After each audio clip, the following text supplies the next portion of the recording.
They say it started like a wildfire. It's kind of funny that you had me written off dead. Now we coming for the empire. So now you love me, but you ain't seen nothing yet. Go tell and watch me, keep your eyes on me. I caught you sleeping before, now I'm in your head. You can't close it, the doors are open. Nah, you ain't seen nothing yet. They say it's starting like a wildfire. I feel it spreading in a new wave right now. Change the game, building an empire. If you're ready, we can start it up. We can spark this right now. I hear the roar of the wildfire. It makes me wanna aim higher.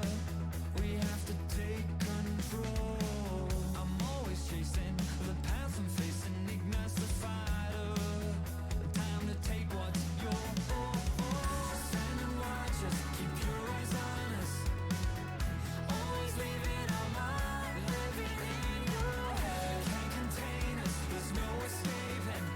Now you ain't seen nothing yet. They say it's starting like a wildfire. I feel it spreading in a new wave right now. Change the game, build an empire. If you're ready, we can spark it up. We can spark this right now. We're just getting started. Fire in the blood, but we're still cold-hearted. Eyes on the prize, do what we gotta do to secure our rise. Like pioneers with no fear, never back down, this our frontier. Ash on the path, don't get too near. Blazing a trail, never adhere. Yeah, the road we chose is only built for the pros, and we can walk through the highs and the lows, lunges and throws. Got the crown, never letting it go. Royalty, you ain't getting the throne. Leaders of a new empire, clawed our way up from the muck and the mire. Nothing will take from us all these desires. We're at the summit, we're still going higher. We are the crucible, we are the fire. Like a wildfire. I feel it spreading in a new wave right now. Change the game, build an empire. If you're ready, we can spark it up. We can spark. They say it's starting like a wildfire. I feel it spreading in a new wave right now. Change the game, build an empire. If you're ready, we can spark it up. We can spark this right now.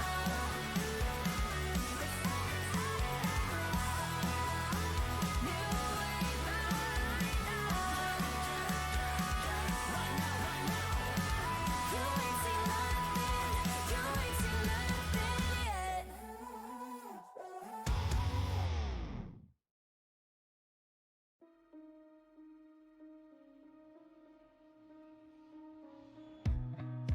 Time slows down when it can get no worse. I can feel it running out on me. I don't want these to be my last words. All forgotten, 'cause that's all they'll be. Now there's only one thing I can do. Fight until the end like I promised to. Wishing there was something left to lose. This could be the day I die for you. What do you see before it's over? Blinding flashes getting closer. Wish that I had something left to lose. This could be the day I die for you. This could be the day I die for you.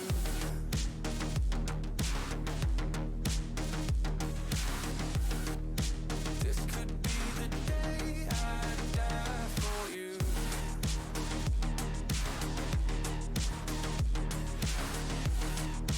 This could be the day.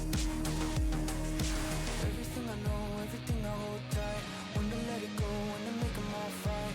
When I'm in control, when I'm out of my mind. When I gotta live, when I gotta die, gotta die. Everything I know, everything I hold tight. When to let it go, when to make 'em all fight. When I'm in control, when I'm out of my mind. When I gotta live, when I gotta die.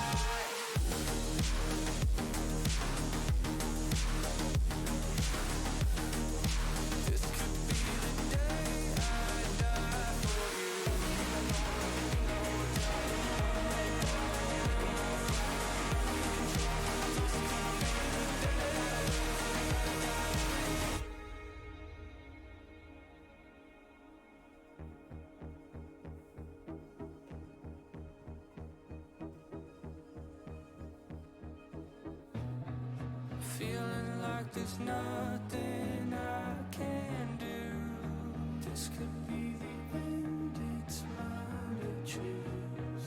It's taken me my lifetime just to prove. This could be the day I die for you. Don't let it be the day.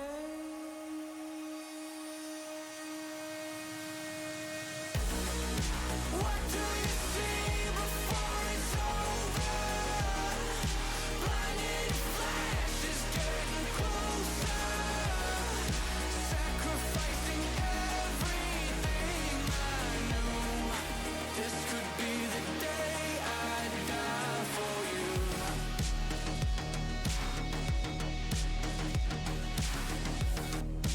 This could be the day I die for you. Everything I know, everything I hold tight. When to let it go, when to make them all fight. When I'm in control, when I'm out of my mind.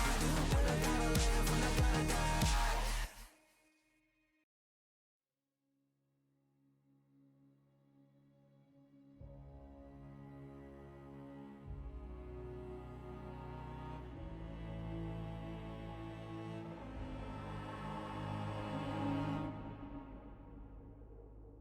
As a child, you would wait and watch from far away. But you always knew that you'd be the one that would while they all play. And you'd lay awake at night and scheme of all the things that you would change, but it was just a dream.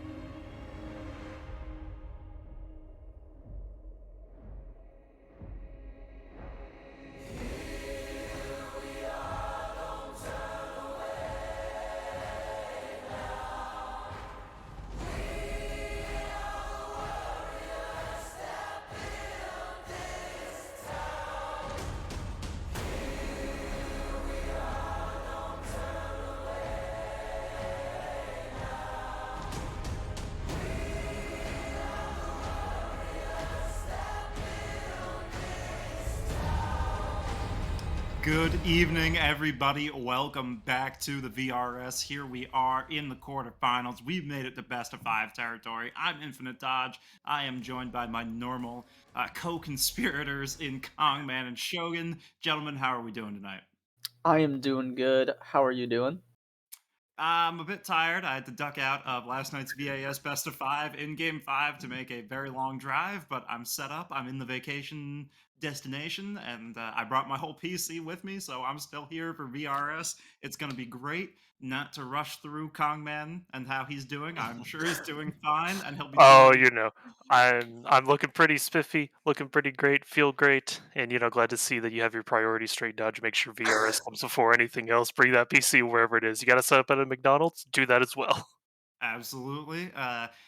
So, as we heard, Kongman's fine, but I'm sure he'll be better when we get right on into his pre-show, because we got started a little bit late due to some technical issues, but our producer, Salt, as always, the consummate professional, rolled with the punches really well, got us set up, and got us ready to go. So, Kongman, I do believe this is your segment, so Yes. I cede the control over to you, my friend.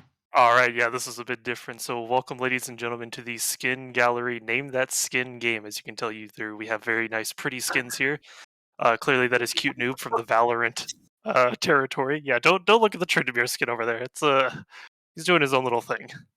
Yeah, so obviously there's gonna be 5 different Trying to skins you're escape. going. Yeah, I mean that's what Trying Tryndamere to does. eat away from the He boyfriend, always man. escapes. Look, the other 2 are fine. Just ignore that one. All right, so you're gonna have 5. You're gonna have 5 different skins that I'm gonna present to you. Each of them you can score a potential 3 points. If you can name the character, name the skin, and then name the price of the skin. Okay. All right. I think we can do that. Is it me against Shogun, or are we working Yes, it's gonna be together? you. You two could work together if you want to, Okay. but it'd be Well, more fun to watch you two compete against each other. let's do it competitive. All Do right. it competitive? I'm All down. right, so I'm down let's to go ahead compete. and bring up the first skin. Who is the skin? I know Who's this that belong one. Do to? I just buzz in? How do I do this? Yeah, Yeah, just yell it if Pause. you know it. Debonair Alright, Vi. Debonair Shogun. Vi. What? Okay. Well, how much is it? 1350. 975. Alright, well, as we turn to the next page, you will see that this is in fact Vi, Debonair Vi. It Oh, actually costs oh, man. $750. Yeah, this is a pretty cheap skin. I Alright, so I 2 knew it points for wasn't both of you. 1350. Alright, well, this was a Okay. pretty easy skin, so I'm going to give you guys a little bit more of a challenge as we go on to our Okay. next skin. Yeah. Who does Alright. this skin belong to? You have to understand I'm a little Oh, bit behind. that's I'm not in Singed. Parsec. Oh. Yeah, Oh, that's yeah. Iron Oh. Inquisitor Singed. Oh, man, I did not know the name, so I'll just go with Okay, that so Singed. alright, now We'll how take the much L. does this skin cost? 1350. No, Yeah, it's got to be 1350. 975. 975. I take it back. Alright, well, as we I actually think I'm turn the wrong, page, actually. you're going What? to notice that this is called Black Scourge Singe for 750 riot points. Now I just feel foolish for not Oh my guessing a god. different name. See, now So these two, we get no points for that, either of us. We're both tied at 2, but well, Wait, you're no, both we, at, we, you're both at 3 because you both guessed Singed yeah. correctly. Okay, But fair who enough, does fair this enough. skin belong to? Oh, that's Debonair Leona. Yeah. Wow, Shogun right to the jump. And that's I'm 13. behind. I'm not in Parsec. I have to wait for the stream to go past the delay. This is The not little bit of fair. the lag. Now, how Uh, much is this supposed Debonair Leona? Yeah, 1350 for sure. This one actually. You know what? Just to be a contrarian, 1820. Why not? Well, Shogun is correct because it is 1350. The first time No I don't way. guess 1350 in the video. Yeah, one time. All right, now this is where the skins are going to get a little How is bit it? harder. All right, Oh, if anyone guesses this skin, I'm going to be really surprised. Who does this skin belong to? I know what skin line it is for sure. that's Infernal Galio? Oh, you're actually 100% right. Now I'm like really looking at it. I'm Because pretty. who else would be big enough for them to walk? That's it? 'Cause there's- Gatekeeper Galio. No. All right, now how much Yeah. does this skin Yeah, cost? baby. That's 1820. 975. That can't be that much. If How it is, much did you say, Shogun? No, it's not 975. 1820. 975. All right, so as we turn the page, Oh, it is it is 1820. I got that skin for free. Wow, That's imagine getting the awesome. skin for free. Fire. All right, now this, 1820, all right, baby. I know my Galio skins. all right, This skin and this character was better before the rework, by the way. I stand old Galio. Okay. all right. Now this next one, only Gurf was the only one to get this correct. Who does this skin belong to? Um, is this This a is trick just question? unfair. Surely this isn't. It's SKT Zyra. Oh. You can just say it's any of them, but it's obviously, No, you're you know just what? gonna change it up. I'm gonna say this is SKT Watch. Zyra. This is gonna be Flash. SKT Ward. SKT Ward. All right, Yeah, well it's the Como ward. It's the Kakoma ward. Yes. Yes. all right, well actually. I appreciate your guys' guess, but it appears that Dodge is the one that is correct. I did actually pick the Let's go! SKT Zyra. I guess I It's probably so bad. rude. It's such a bad skin. I knew you would pick that one. Also, And- my camera is 750, that's my guess. exploding right Yeah, now. your camera is definitely showing many different colors like a rave over there. As clearly Dodge knows Oh. his skins a lot man. better than Shogun. Just look What's- at him go. What's the final score here? Was anybody even keeping track after like? Oh, I No. wasn't tied keeping at track. 2? No. You were tired. You were supposed to keep track. Look, I don't do this hosting stuff. That's think I Dodge's win. job. You know I what? think I'll I give it to definitely Shogun. win. I'll give it to Shogun out of You know what? pity, even though I'm I gonna give it- clearly won. You should I'm do. gonna I got the I'm- last 2 right, and he didn't get either of them. So I obviously win, but Shogun's the winner. Sure, why not? Come at me, bro. look. We don't want to feed Shogun's ego at all. I feel like we do. I need it. Oh man. God, we're gonna have 2 big ego casters in the booth tonight. What else is new? Yeah, I mean, I'm on a 3-0 streak. I got my But- ego ready. That was a wonderful quiz, Kongman. Thank you for thank you. putting that together. It was a lot of fun. We are just waiting on the confirmation that we are ready to go over to draft. But before we do get that, we will do our predictions for the series tonight, as we have a banger matchup. It's Glaive Black and Team Disco. And I think we all know the sort of the way these predictions tend to go. I'll start off with my prediction. I'm hoping for the quick Glaive Black 3-0. I think Glaive Black's going to win it no matter what. The 3-0 is more of a preference than a prediction, but I think it's going to be the Glaive 3-0. telling me Shogun? You don't want a 5-game series? What? I'd like to enjoy my vacation. I Thank you very think- much. I think a 5-game series would be super exciting. But I don't think it's likely. I think it's only going to be 4 games, and I think Glaive Black still take it 3-1. Smart man. Kong? Now you see that it's pretty interesting because whenever we break down these teams, one thing I've said this entire series is that the better top laner wins. The better top laner will always be the one to proceed and put it forward. Also, friendly reminder: Team Disco did pull out an upset against Degenerate Esports last week, so they are used to being the underdog, which is why I'm predicting, as you see right there, Team Disco 3-1, taking it over Glaive. Okay. That We're gonna see is, Team Disco in top 4. you know what? That's a brave prediction, and you're on a hot streak. I do believe you are on the 3-game winning streak. We even I am. aligned on the correct predictions last week, so maybe Kongman still has I'm. a little bit of that magic, but no team You're. ambition left here. Yeah, no team ambition, but you're gonna see Kongman with a 4-0 record. Maybe. I doubt it, but maybe. I would like to remind everybody, by the way, that there are lots of stakes here in these VRS playoffs beyond just the fact that you will be the winner of the Victoris Rival Series, which is a huge accomplishment in and of itself. But the winner of the VRS is going to Grassroots NA Amateur Worlds. They're putting it on for the first time in 3 years. The winners of a bunch of great amateur leagues all around the League of Legends North American stratosphere will be coming together to duke it out to claim the title of the very best. And that's that next step to climb. That's that next step up the mountain for the winner of the VRS. So definitely bigger and bigger stakes than we could have ever predicted off the back of every single series here. That does sound pretty interesting. It's pretty Podgers, I gotta say, or as Regdor would say, Hoggers in Podgers. chat. Podgers. Yeah, I think it's going to be really exciting to see how each team from each league kind of stacks up against each other. Hopefully, there's not like one league that just has unbelievably stacked teams, and hopefully it is like really close between all of them because I mean these are the best of the best from each league, right? So should be some very entertaining games at the very least. Yeah, definitely so. Big old looking forward to it. Going to want to cheer on our VAS and VRS winners in that tournament. And we are just waiting, of course, for the last little confirmation that Champion Select is on its way. So I guess we'll do our normal sort of past the predictions. What I love to ask you guys: do you have any mind-melting off-meta picks that you want to see picked up this week? I know Kongman always hits me with something that makes me facepalm. What do you got this week, Mad and Red? What do we got? Look, I don't have anything crazy because let's be honest, we haven't seen her in the jungle yet, but I'm still gonna be the big Sejuani enthusiast. I know I predicted this the past couple weeks. We Sejuani jungle is never just really see good. it. We never see it, but she's so good because she has so much CC, which is something that's really good in this current meta. But the problem is, it's the can you land your skill shots for your CC? Can you get close enough for your CC? But if Do you you have a do, male she's just solo the winner? best. Yeah, exactly. But personally, I would love to see Sejuani. She's just really good in this current meta. All right, Shogun, you usually make my blood pressure. Oh, never mind. I got a big old treat for the viewers and the cast. Shogun, we don't care what you have to say. No, I can't, of course. Yeah. I'll say it in draft. Yeah, Yeah. say it in draft. Give us those predictions on off-meta picks there, and I will see you guys on the other side of the game. Have a great game one here to kick off our first VRS best of 5. And here Alright. we are getting into it, and we already have Sejuani banned, so not gonna see that one. Sorry. I hate this game.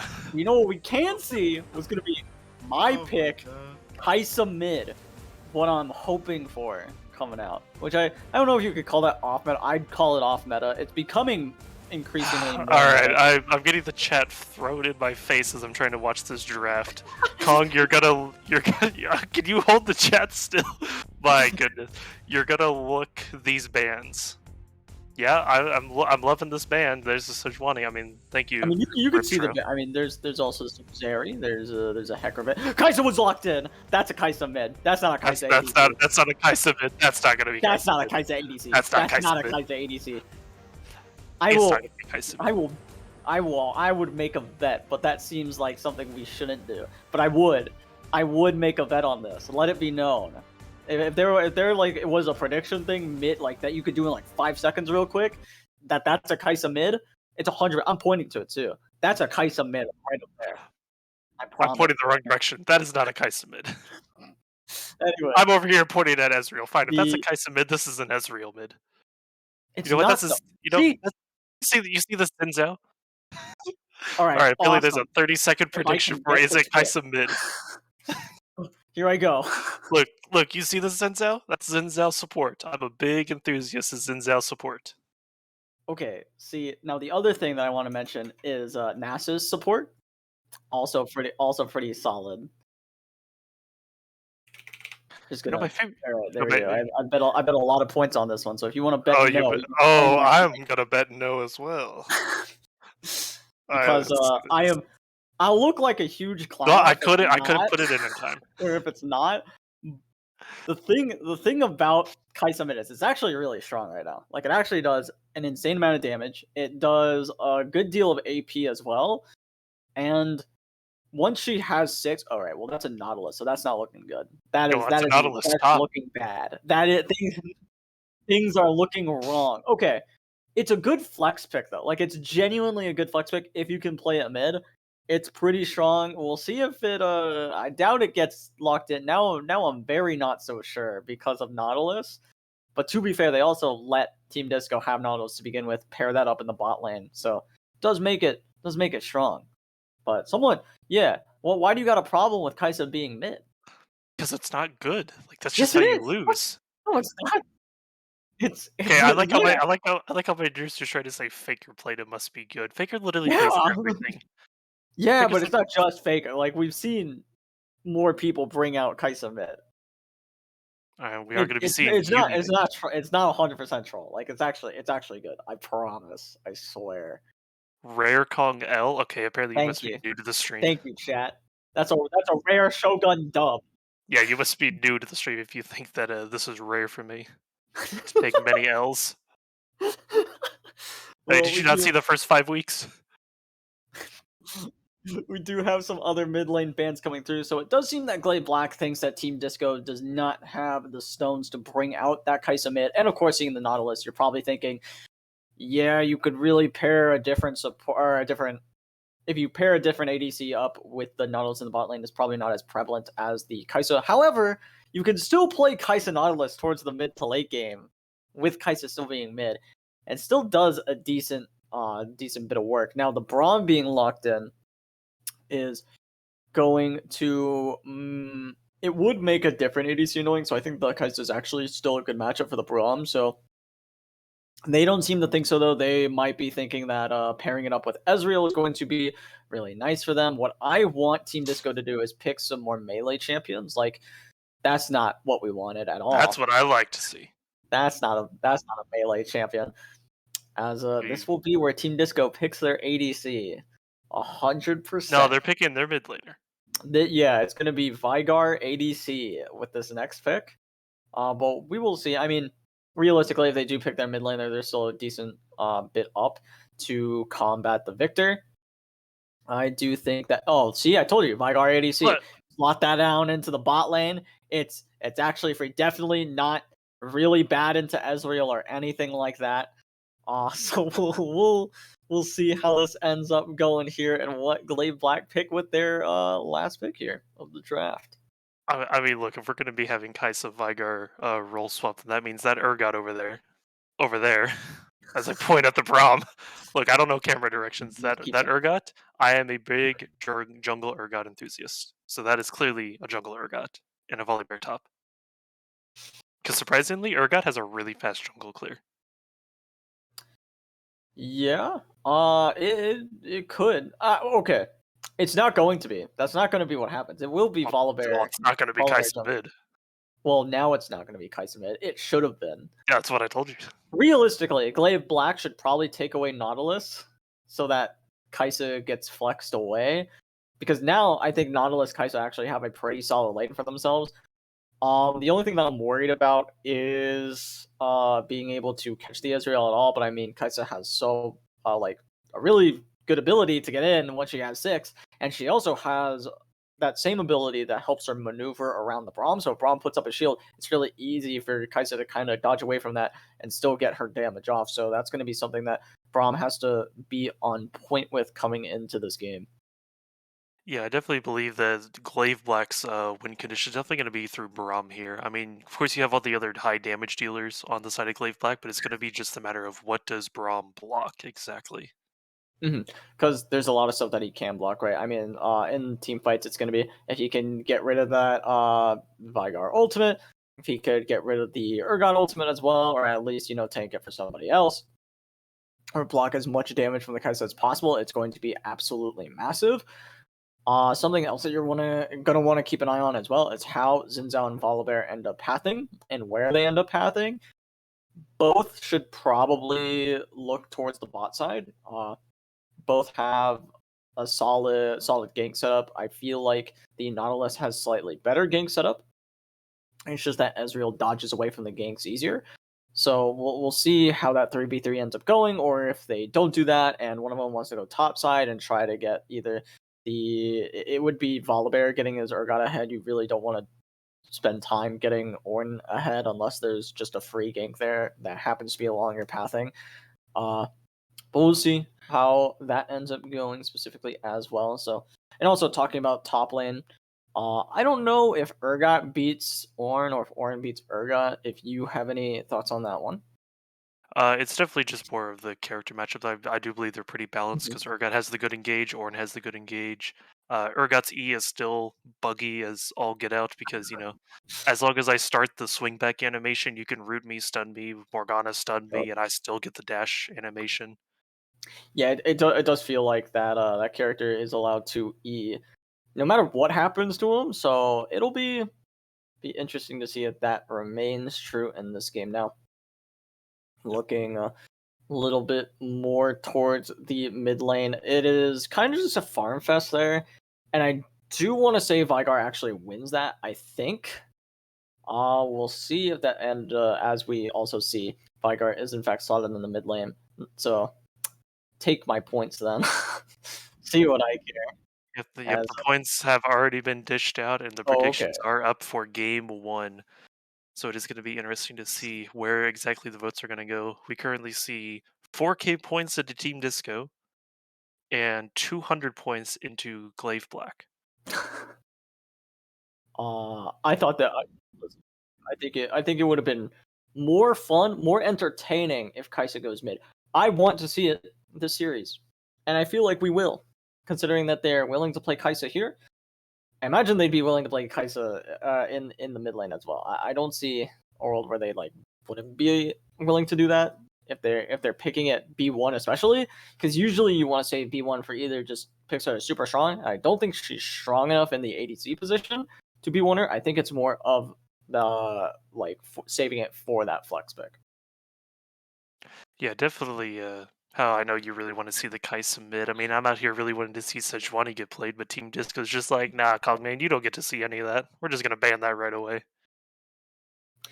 Yeah, I mean, I like Sejuani too. I do think that she's kind of sleeper when it comes to the jungle matchup, but I mean, Volibear and Xin Zhao, actually, they have similar play styles in the fact that they want to just gank super early. They use their flash, either stun or knockup, depending on if you're talking about Volibear or the Xin Zhao. Make that gank happen, immediately get their laner a kill, and then just run away and try to snowball it even further from there. Of course, I do think the Volibear spikes harder once he hits 6. I think it's a little more annoying to deal with him because he does have that ultimate that takes down those tower disables those towers. So it'll be fun to watch for that power spike as well.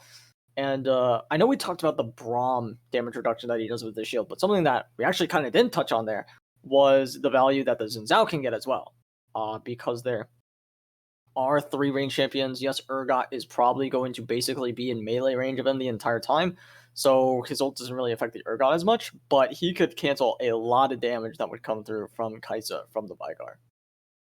Yeah, definitely not Urgot, Braum is going to be negating a lot of the damage from the side of Team Disco. But of course, I know Team Disco is going to be looking for the bait out the Braum shield. Once the shield goes down, you have that nice cooldown window that you just all in into Glaive Black. So it's just a matter of can Glaive Black capitalize with the power of the Braum shield. Mhm.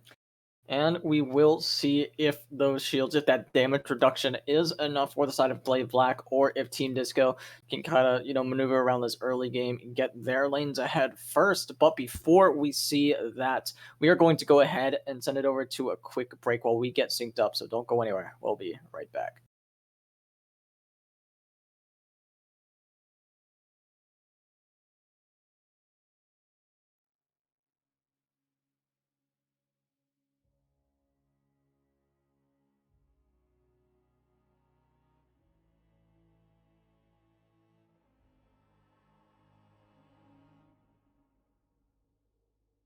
As a child, you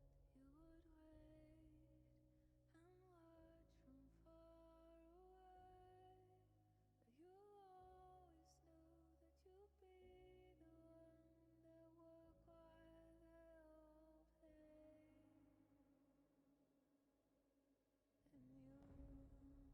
And you'd lay awake at night and scheme of all the things that you would change, but it was just a dream.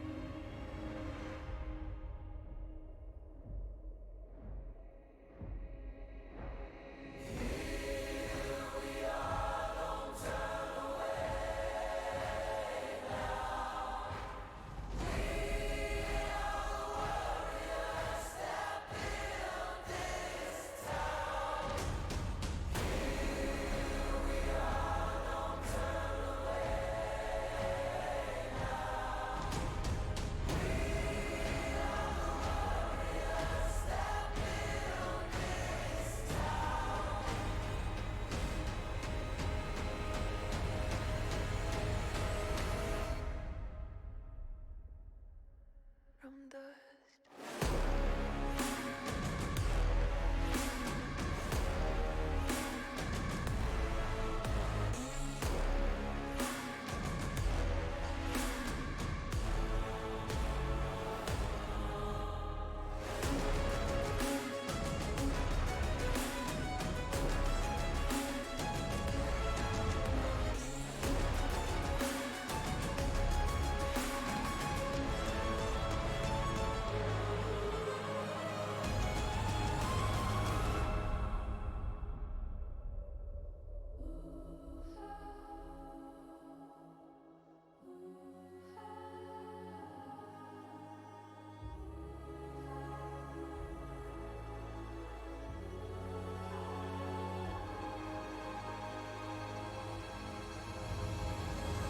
Alrighty, everybody. Welcome back to game number 1 of the series between Team Disco and Glaive Black. On the blue side, we have Team Disco. On the red side, we have Glaive Black. And it does appear that there seems to be an invade for the side of Team Disco, but Orange should spot this out. The question is, will he die? The answer is maybe, because he does get hit by the hook. He gets put in the spin cycle. He gets absolutely rinsed and taken down. First blood over to the Kaisa. Yeah, first blood going over to the Kaisa, that's going to be really huge for her, getting that nice opening bonus gold. And, everyone else getting a nice little assist, and it appears that the Volibear is going to be starting on his red. We do see Ezreal trying to get a little bit of nice early vision, seeing where they're going to start. So it appears this Volibear might be pathing topside to help Urgot win even more. And as I say that, he proceeds to immediately make a hard left turn and go towards his blue buff. Yep, he immediately starts walking off. As we are going to see the Ezreal and Braum, I believe, fake the leash or try to get set up in the bush, which if they do, things could get real funny real quick, but I believe they're just faking the leash. So the Nautilus and Kaisa, what is Nautilus? What you doing, champ? Or, they seem to be going for something a little silly. Okay, so they're going for... So I don't think you should ever sit here, especially if you're blue side. The reason is, it's way less likely that anyone's going to walk through river unless they're a total griefer.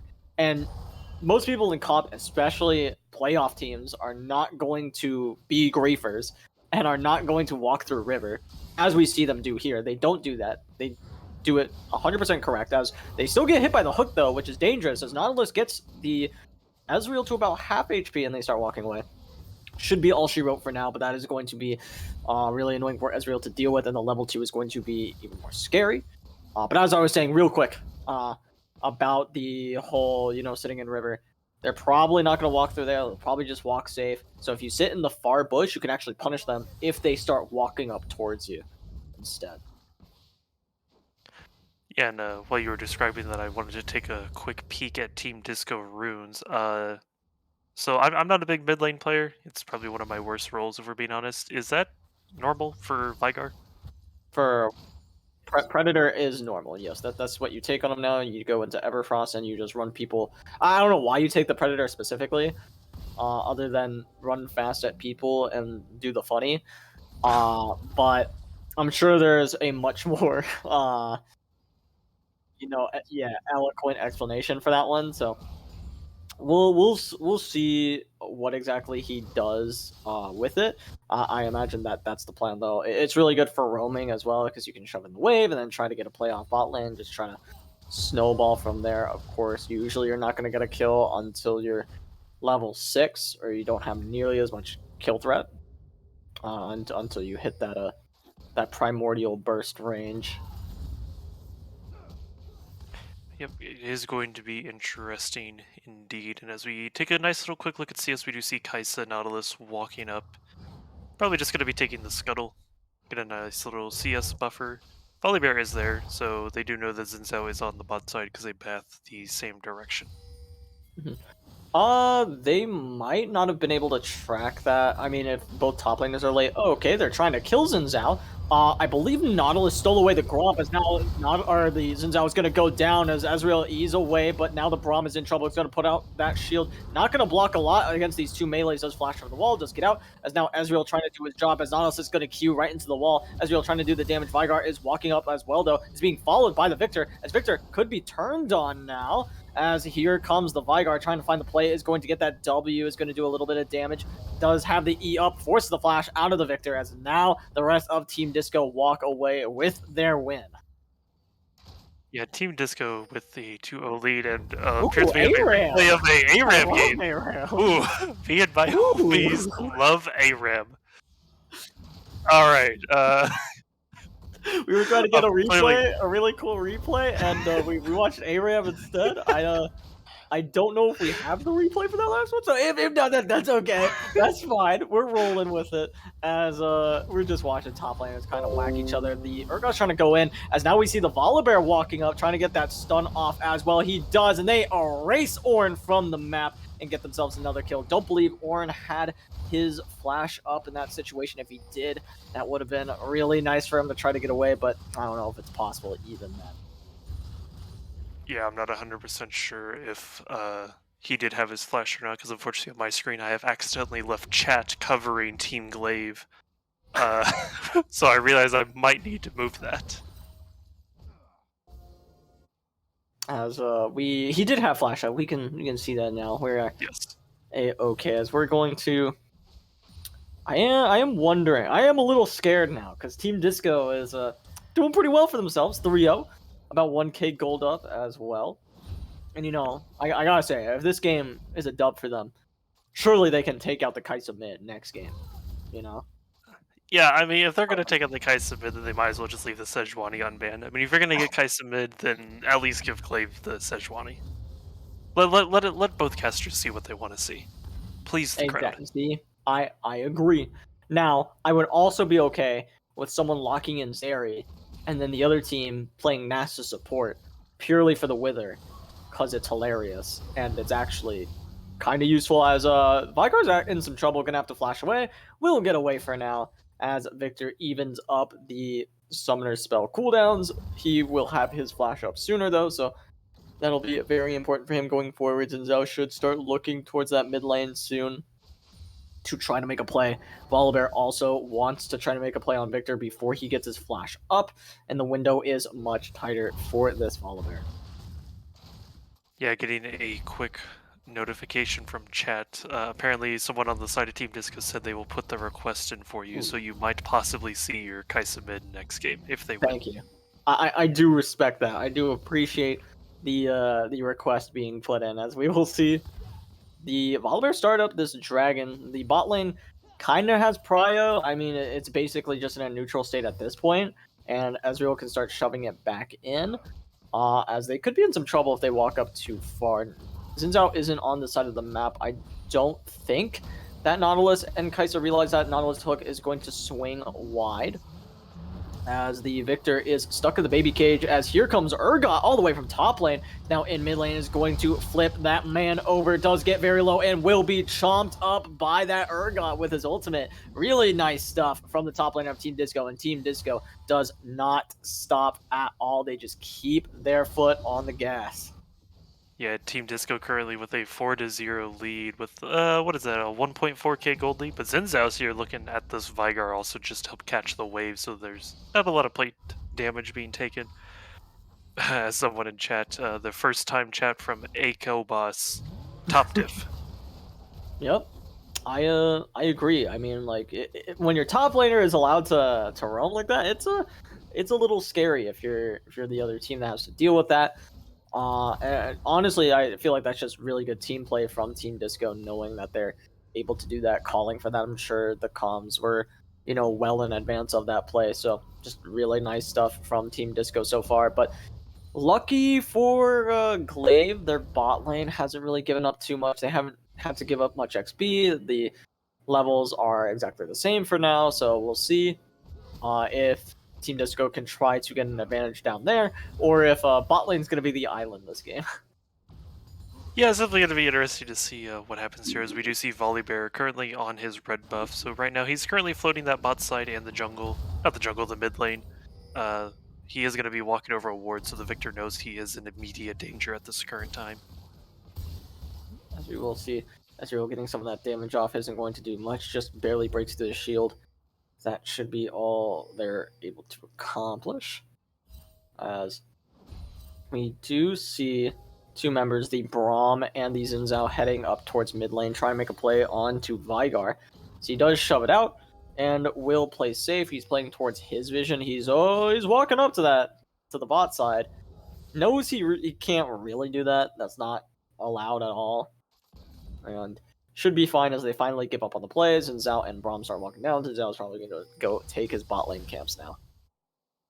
Yes, and Zhao just kind of walking over to Gromp, doing Xin Zhao things in the jungle. And it appears that Nautilus is potentially looking for a hook here on someone in the bot lane. Could happen, even if he does hit that hook on Ezreal, right? I mean, he should just get away. Oh, there it is! He does hit the hook, but Ezreal just arcane shifts immediately after, and he'll be just fine. As we do look at this Ornn, who is taking minimal damage from Urgot, as I feel like, he does get flipped away, though, as now the Ornn Horn is going to sound, going to find that knock-up. Look at that combo. The flash away from Ornn, though, doesn't matter, as he gets clapped by the Ornn, who says, "I don't think so, buddy."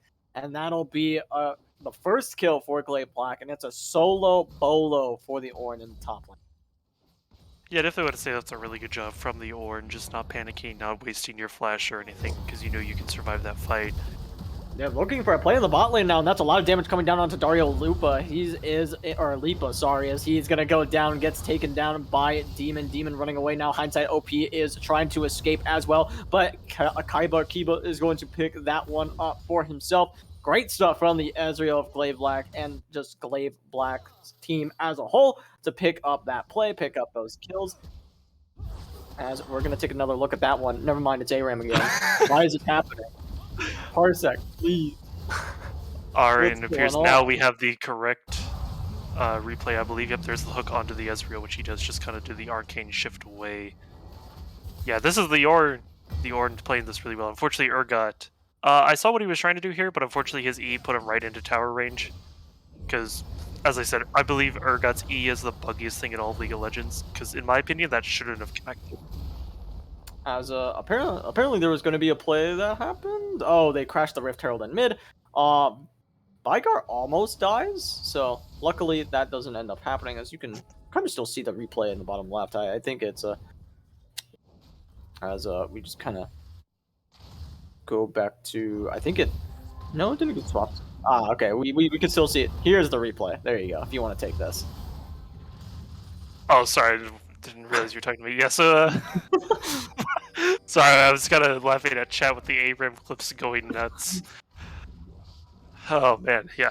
Anyway, that was a really good play from a really good gank from the Xin Zhao. I mean, he comes down, and that's the reason, right? Also, a really good engage. The Flash W into the queue to get that passive stack from the Braum, and then the ult to follow up really made that difficult for the enemy bot lane to do anything in that situation. So I mean, and Kai'Sa does burn her ultimate. She burns her flash too, and that's a little difficult to get away from. But now the Ezreal might be in some trouble.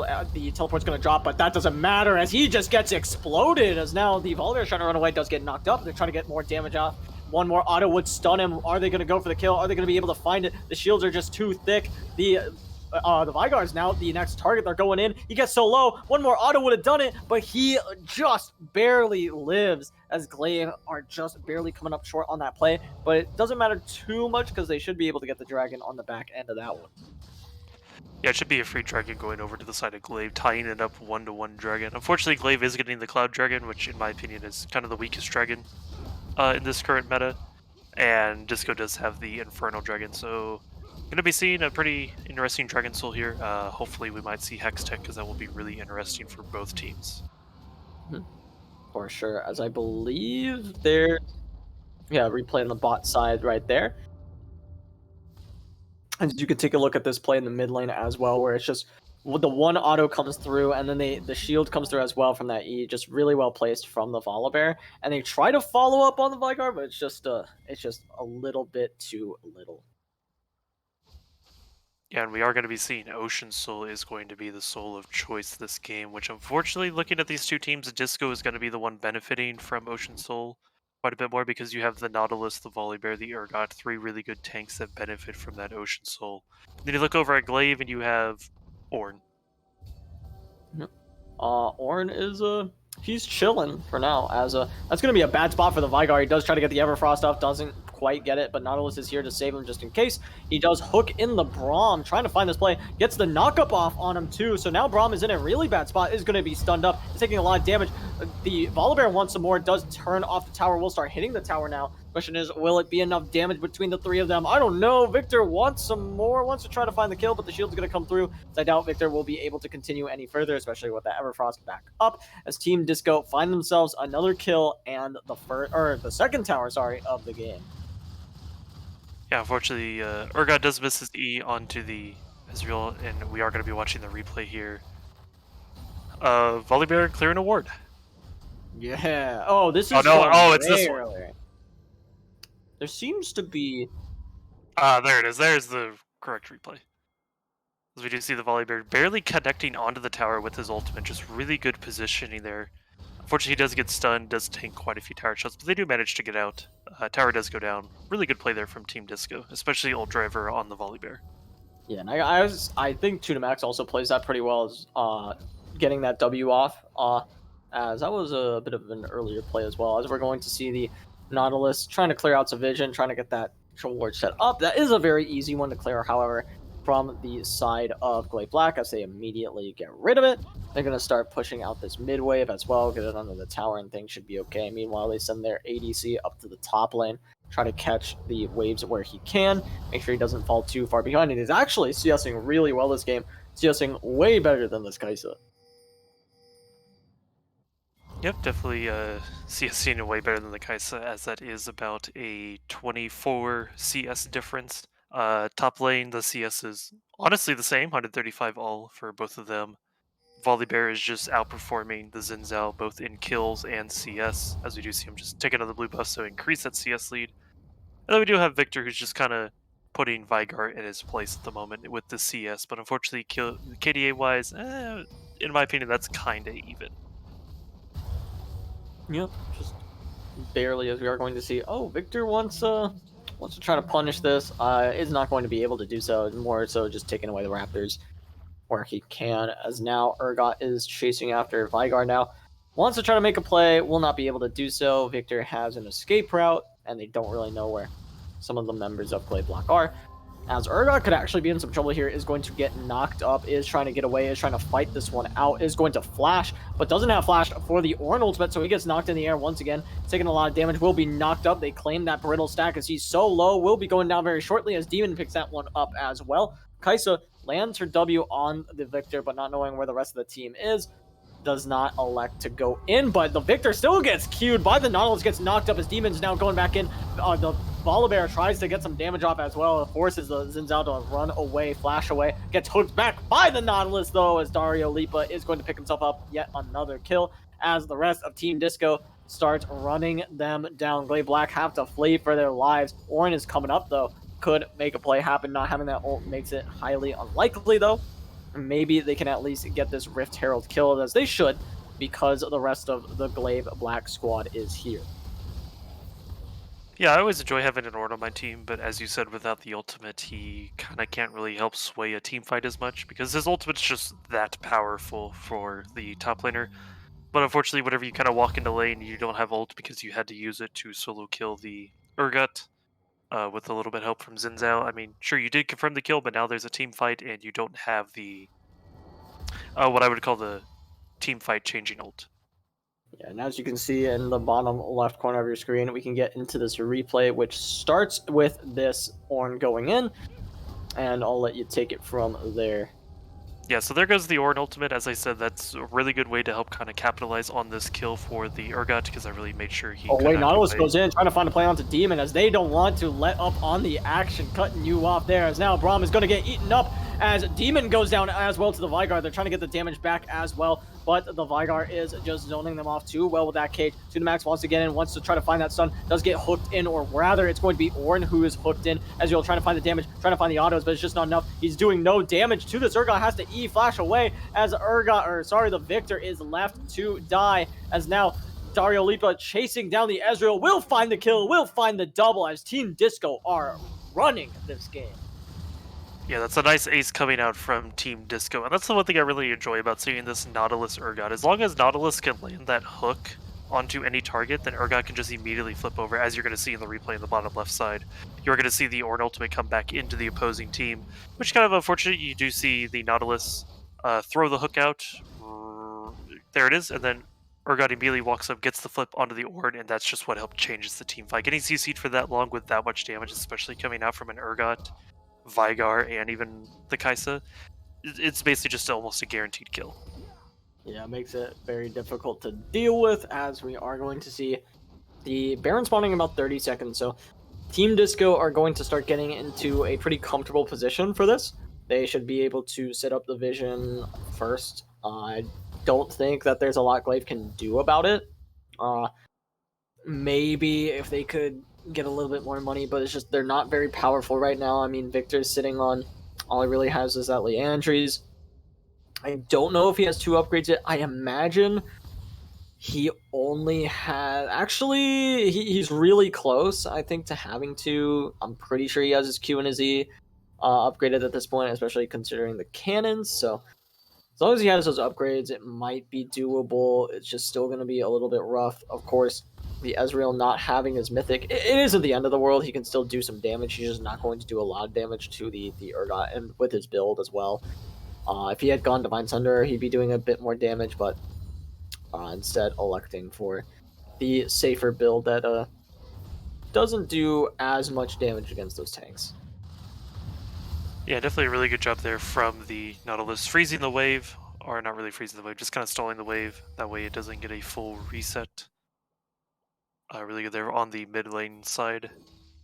And as it seems, the teams are just kind of looking for vision, but Nautilus gets a nice hook onto that Zit. Yeah, Demon could be in some trouble, but I don't think he quite is. Nautilus is going to die, as Demon gets the triumph for that, as now they're trying to go in even more, but this is just a really bad spot. The TPs are coming through. All of a sudden, Ornn has found himself in a bad spot. It's so far been a 1 for 3, I believe, as Ezreal and Victor are the last ones alive, as they'll take that handedly for the side of Team Disco. It's 15-5 now. 6k gold lead still, as they are on towards the Baron, as now Victor and Ezreal have to start running towards us, try to poke him out best they can, as Victor is here, does get that W off, and that's going to be a lot of damage down towards the Vigar, who's trying to zone, is forced off. Now Ezreal going in for some poke. If he can poke them down, things could get really dicey for the side of Team Disco. He starts trying to zone them off, but they get back right on towards the Baron, making sure it doesn't drop aggro. The poke is still coming through, doing what they can. The stun is going to be dire, as now they're trying to find the kill onto the Ezreal as he explodes, as now Victor trying to walk up, trying to get even more damage out. That's going to be a very low Baron. It's going to go down.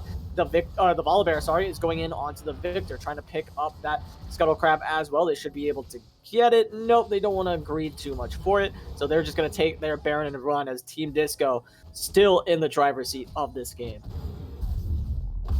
Yeah, Team Disco currently up 16-5 with almost a 10k gold lead. I really don't want to be the caster cursor here, but I personally believe that this is just kind of a bit of a one-sided game for Disco at the moment. They did have that weird rough spot in the middle, not the middle, but near the start where they did lose 3 kills in a row.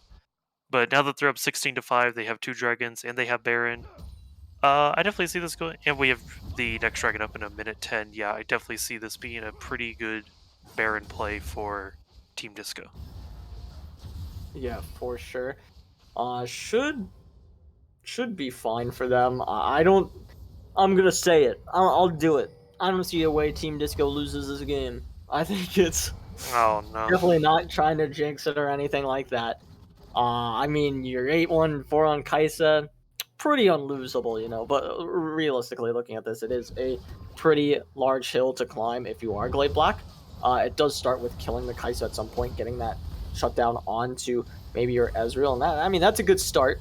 She doesn't have her Mythic either. She is going that AP build, which all I'm saying is if you're gonna build AP, you might as well have gotten mid. But we're going to see what she can do here. As that's going to be the side of Team Disco starting to walk down towards bot lane, get this tower where they can.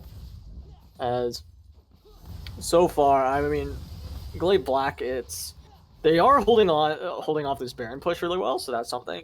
The Dragon's going to spawn as well, and they're going to get it right as soon as it does. The side of Team Disco, that's going to be the third one for them, fourth one of the game. One more would give them soul, so that'll probably be the win condition they play towards. However, Glaive, if they can have that much time, then maybe it's doable for them to try to make some plays. As no, Victor is just going to get absolutely demolished. Braum is going to go down with him as well. That's a double kill. Now Dario Lipa has 10 kills on the board, and I mean, Team Disco, they can do no wrong this game. The Orin ultimate is going to sound, try to find some disengage here, try to find some space. The Volibear, I believe, misses the... No, he hits the tower with his ultimate, so it's still fine as the Xin Zhao is still going to die. Volibear will follow, though. Shutdown for the Ezreal, so already shutdowns have started, but how useful is it? That's going to be a massive W on to the Ezreal. Will they be able to continue? They do have the Victor spawning in a few seconds, so with that, the side of Team Disco is going to start backing up, start getting away from this fight, with Braum up as well. It's a little scarier than they'd like it to be, and they don't want to throw this game away. Yeah, I definitely want to say this Volibear is doing a really good job making sure that his ultimate will hit someone and the tower, because I honestly thought he did miss the tower there for a second, but apparently I guess the area of effect was just barely touching like the last couple pixels of the tower. So it might have been an accidental hit, but I'm going to say that was all skill.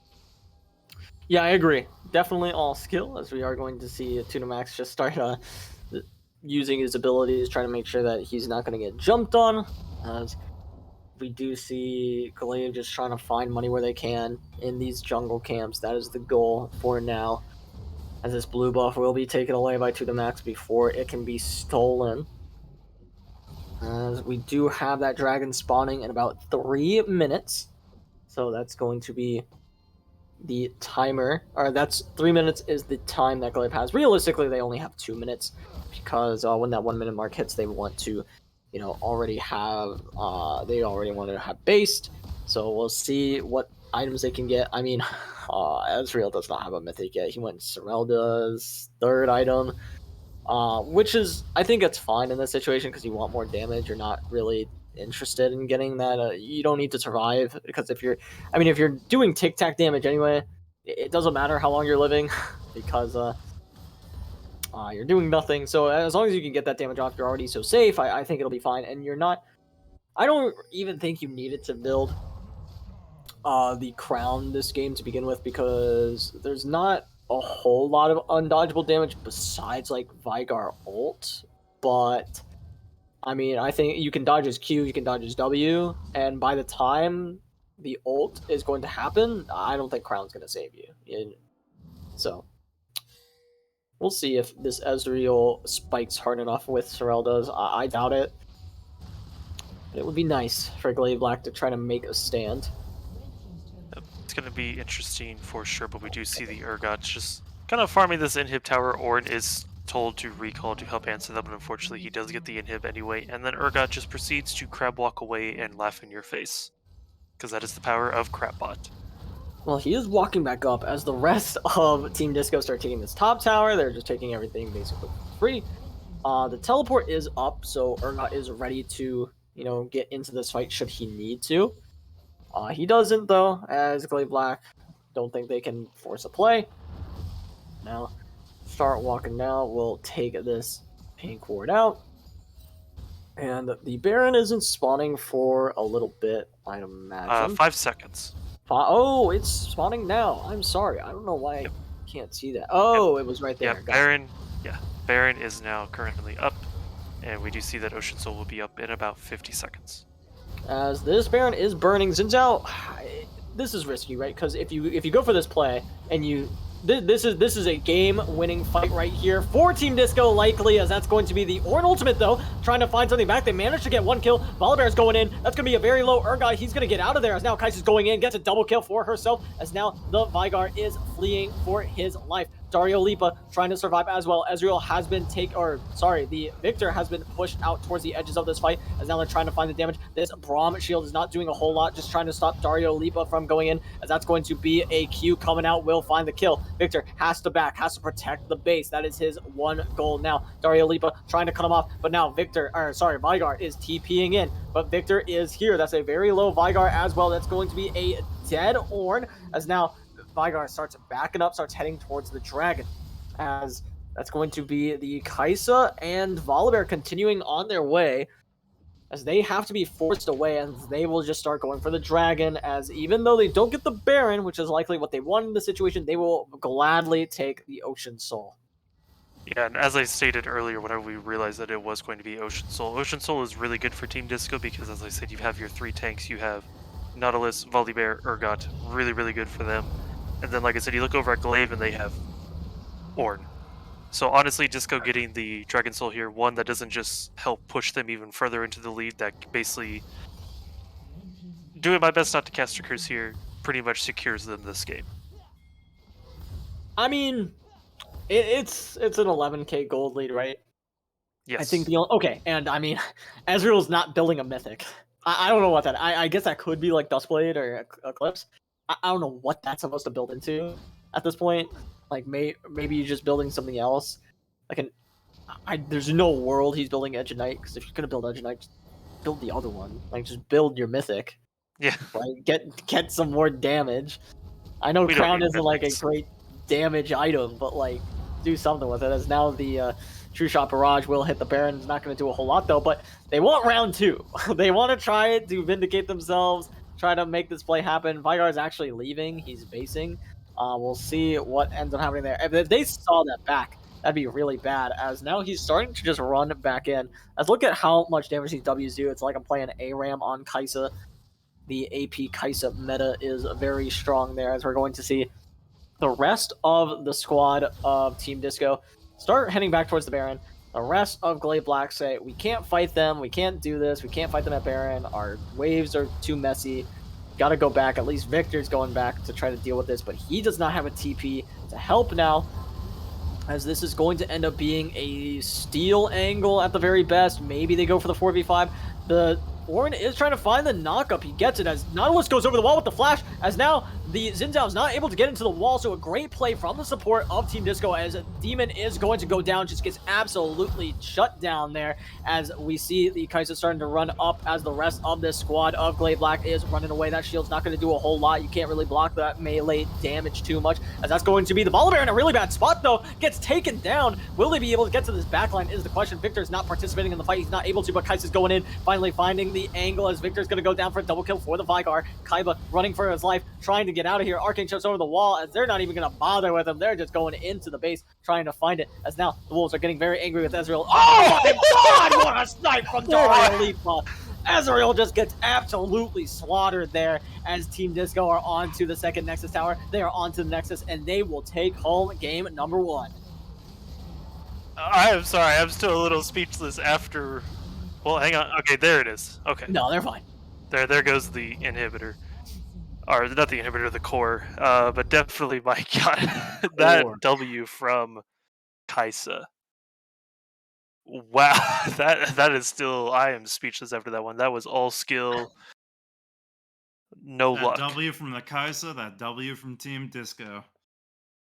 Yup. As Exactly, and it appears these are looking at looking team up, ambition Cogman. and or well, apparently we're looking at a team there we go, Team Disco and Glade Black. Team Disco is currently We up can't see this. 1-0. Definitely, as Dodge even put in the chat, Disco got the Cogman buff. I mean, it's clearly just the Cogman diff here. I mean, It's I might be a Dario Lipa diff, man. I like this is great. Like the funniest part about this, right, is he goes, he gets his Muramana, he gets the Nashor's Tooth right after as well, and then he goes, you know what? I don't even need to build Crown. No one can touch me. I'm unkillable. I'm just gonna build Ludens here, and we saw what Ludens did with the Void Staff as well. Just popped Ezreal like it was nothing. I saw it coming in and I was like, oh, that probably won't kill him. He bursted like a balloon after that. It was awesome. It was wonderful to watch. Yeah, I mean, I don't want to say I'm too surprised by the skill output of Dario Lipa because last week, whenever they did play against Degenerate Esports Game 1, he did play Jin and he went 6-1-10 in a 36-minute game. Yeah. I mean, that's just the straight out skill that Dario Lipa has at the moment. Like right now, I know this is only game 1. I mean, clearly it's going to be a 3-game series after the quick sweep that was. It's going to be quick it 3 might games for be. Team Disco.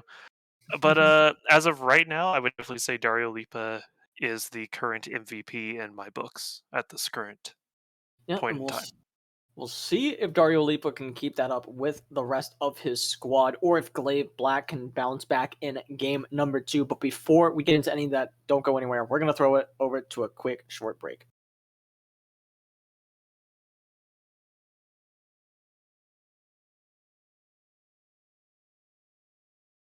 Oh, the bet rate, you mean?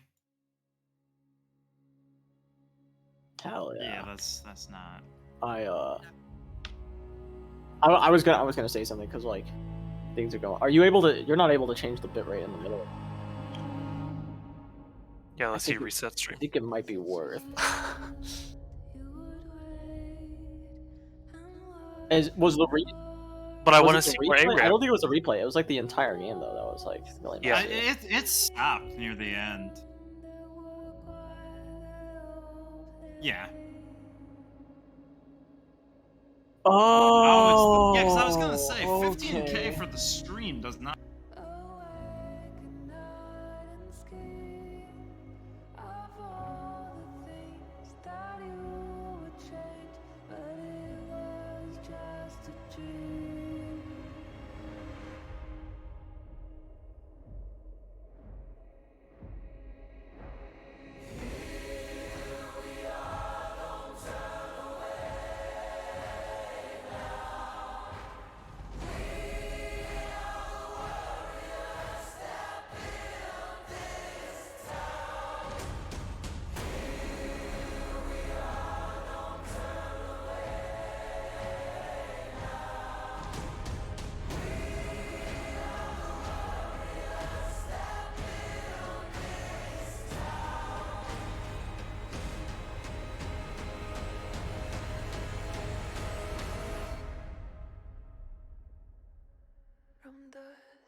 Hey there, everybody. I have returned after a game one I would have rather not seen outplay that way.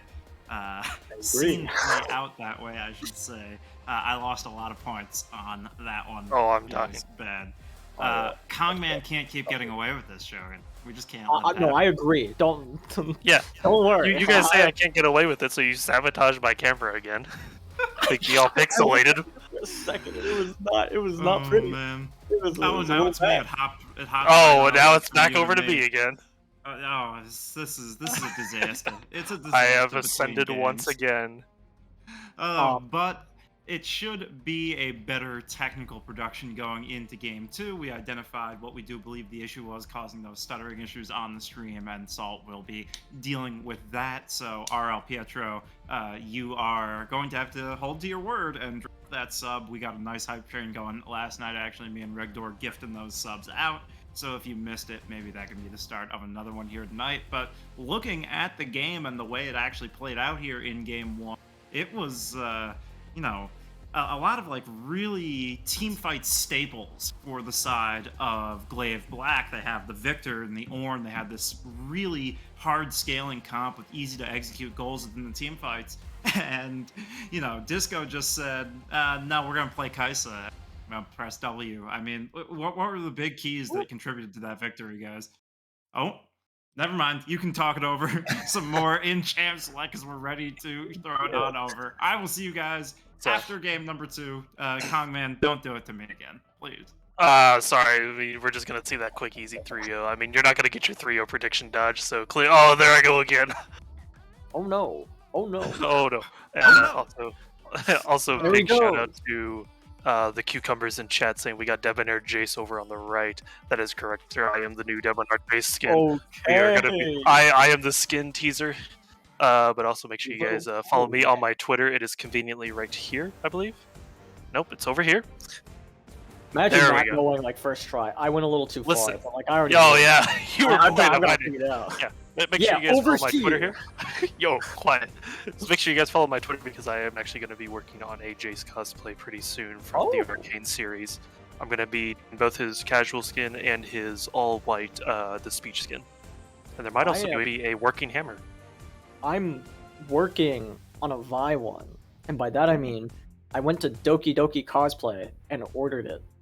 Oh, nice. So it's a work in progress as That's we pretty will good. see the these bands come through. As Zeri is once again taken off very early, the Darius following as well. I imagine that's just Team Disco's top lane, like just really good at Darius, and those who are cracked on Darius strike fear into the hearts of anyone who has to play against it. So can't really like that band coming through. I actually can confirm that he is pretty good at Darius because game 2 against the Degenerate Esports last week, he actually went 14-1-3. They let it through. They let CTC get Kaisa mid this time. That's wild. Oh yeah, that might be a crazy. Kaisa, but unfortunately Sejuani is still banned, so I am still big mad at the moment. Let me move my Twitch chat so I can see what this is. Oh, that is Tristana and Nautilus. I'm surprised you could tell that was Tristana. Now I can see it. As we see the Nautilus locked in as well. I like that. I like them taking away the Nautilus because that's like a 5% increase in the chance that this over here is Kaisa mid. Damn it. See, I like how you're trying to say that over there is Kaisa mid, but it's not going to be Kaisa mid. This Because time, Kaisa, okay. Go ahead, Nautilus Kaisa into Tristana. You don't need Nautilus. Sure you do. This is a terrible matchup now. Okay, That's okay, an awful matchup. okay. You know what support is still open? That would be really good with Kaisa. Yumi. Walk the cat. The reason for my laugh is my producer said cap, and I have to agree. Cap the cat. No, I feel like Tristana and Nautilus will cap the cat 100% if that gets locked in. Yo, I mean, there's the Thresh. I mean, that's honestly what I was thinking before. Well, take the Thresh, guys. Or they just take the Xin Zhao away, which I like that. I do. I do think Thresh would have actually been a really good answer for both the Nautilus and the Tristana. I think it counters both of those champions really well. With the Flay, you can flay the Tristana out of W. You can flay I'm pretty sure you can flay Nautilus out of his hook as well. I don't think he's unstoppable when he's doing that. So as He's we not. are going to see the Cassiopeia locked in, which is not on paper the best matchup into Vigar. I feel like she gets a little abused by him, and she doesn't get a lot of value out of her W. She does get it going into the Kaisa and the Zinzao, but now Team Disco has the opportunity to kind of pick around that, as GLV are going to go ahead and get rid of that Thresh. I agree with that decision. I think that's fine. Honestly, if I was in the position to play black, I would definitely ban Thresh, and then I would either consider banning the Lulu, because Lulu Kaisa could be pretty good, because then Kaisa just becomes an even faster machine gun, or maybe even banning the Leona, because then there goes all your good hard engage supports. See, I would ban supports that are good with Vigar, because clearly they're lane swapping it. Morgana, that's pretty good. That'd be a good ban. With specifically for the Nautilus counter, I agree. I don't think it pairs actually okay now that I think about it with the Kaisa, just because you can E her when she goes in, similar to that. It's not as strong as that one time when Kaisa Kale was really strong, because you would just Kale old Kaisa. I'm surprised it's not that prevalent now, considering how popular Kale has been, other than the fact that Kale sucks. So I mean, you say that Kale sucks, but every time we've seen Kale on a VRS stream, because no one Kale, else uses it. Kale, No one does anything. no. It's because Kale is good.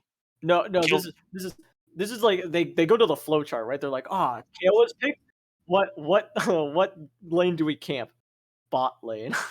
Why would we ever go top lane against Kale and to kill the really easy person? you know. To quote from the amazing show on Netflix, Arcane, top side's none of my business.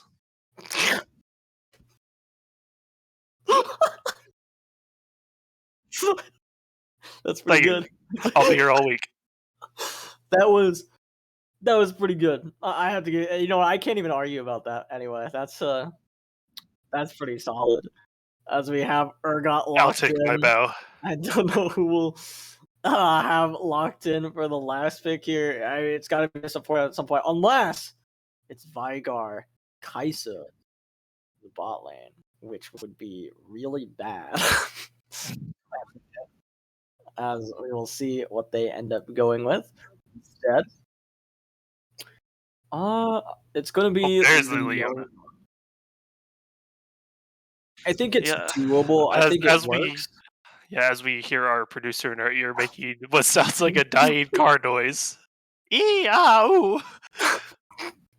As he sees the Leona. Car.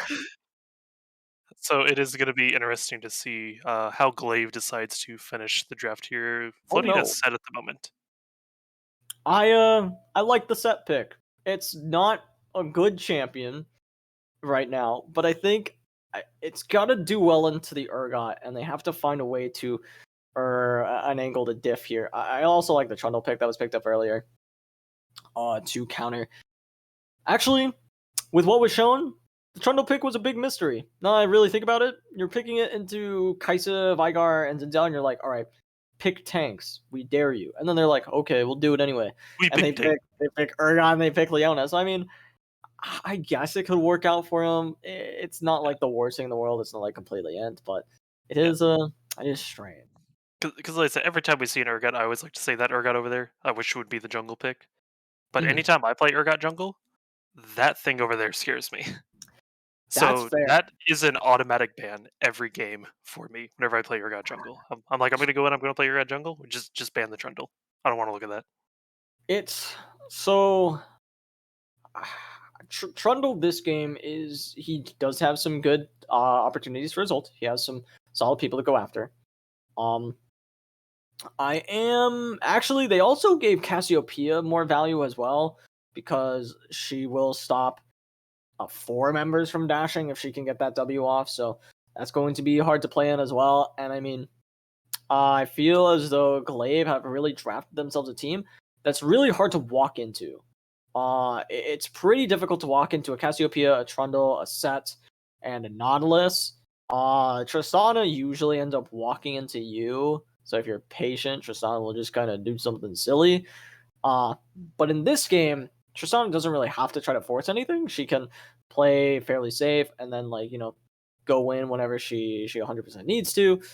And she does have a lot of that power early game to play against this Kaisa. Because unfortunately, it's not a Kaisa mid. It's a Kaisa ADC. Very upsetting, very sad. As Yeah, no Kai submit for you. I feel like they're too scared of the power that it has. I mean, like it is Look, really it's the terrifying. the way I see it, I feel like Team Disco really wants to get that 2-0 lead, like we're going to be seeing after this game, and then I think they might break out the Kaisa mid. And then if they lose, they'll just throw her back down to the ADC lane, just so I'll have the correct prediction of 3-1. I mean, surely it gets banned if it does really well this game. Like if they win this game, you can't let that pick through. The the only reason that I'm okay with them actually not banning it is because if you look at the bans that they have so far for Glade, it's Zeri, it's Darius, it's Hecarim. And all Yeah, of these are scary first picks. So I think what'll happen is hopefully Glaive gets blue side unless they ask for it this game, which is really scary to me. But if they get blue side, what they can do is they can ban Kaisa and first pick one of these champions. Because surely your jungler can play Hecarim. Surely your ADC can maybe play the Kaisa or the Zeri. So you're able to somehow take that champion out of Dario Lipa's hands if he ends up going off this game as well. yeah, it is definitely going to be very interesting. We did see Dario Lipa just basically carry all last game. Honestly, the way I see this going is I definitely see both junglers going to be racing towards the top side. I could potentially see the Zinzao doing the three camp into gank because Trundle is more of a full clear. I mean, he can do the same three camp gank, but it's not as powerful as Zinzao's three camp gank because Zinzao's better at level 3 than Trundle is, in my personal opinion, because Zinzao does have the better dive. I do personally believe Urgot should win this matchup just 1v1 versus set. Like I said, if the junglers never go topside, this should be a free Urgot lane. But I don't want to say that because it all really comes down to can set get the giant shield. Right, and I think it is doable.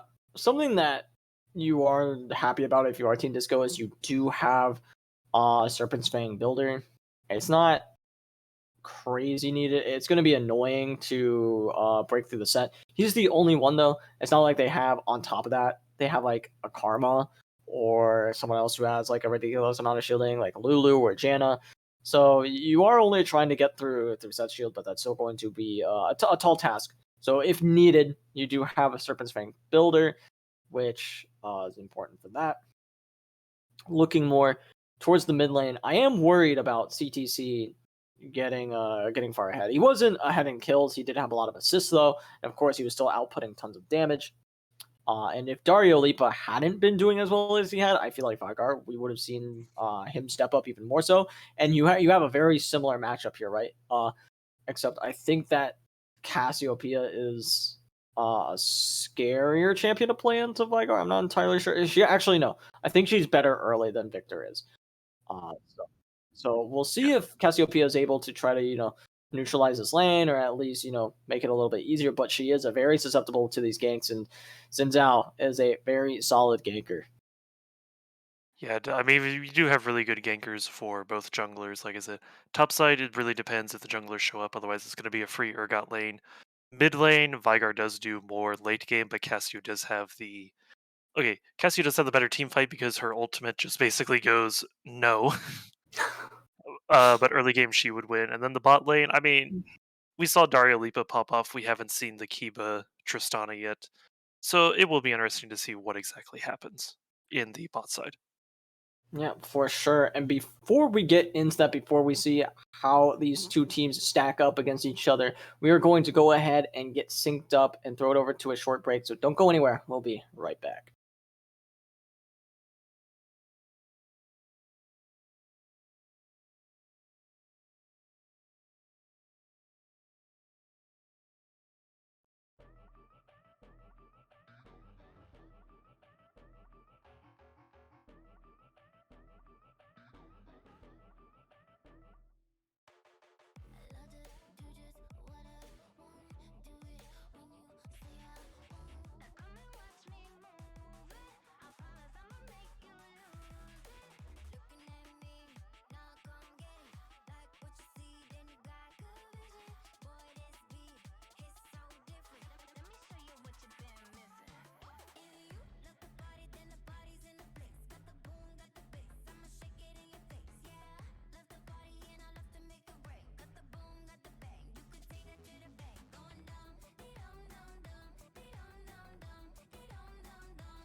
Alrighty, everybody, welcome back to game number 2 of the series between Team Disco and GLV Black. On the blue side, we have Team Disco once again, and on the red side is GLV Black. And this time, we are seeing GLV Black also go for an invade, having that Nautilus.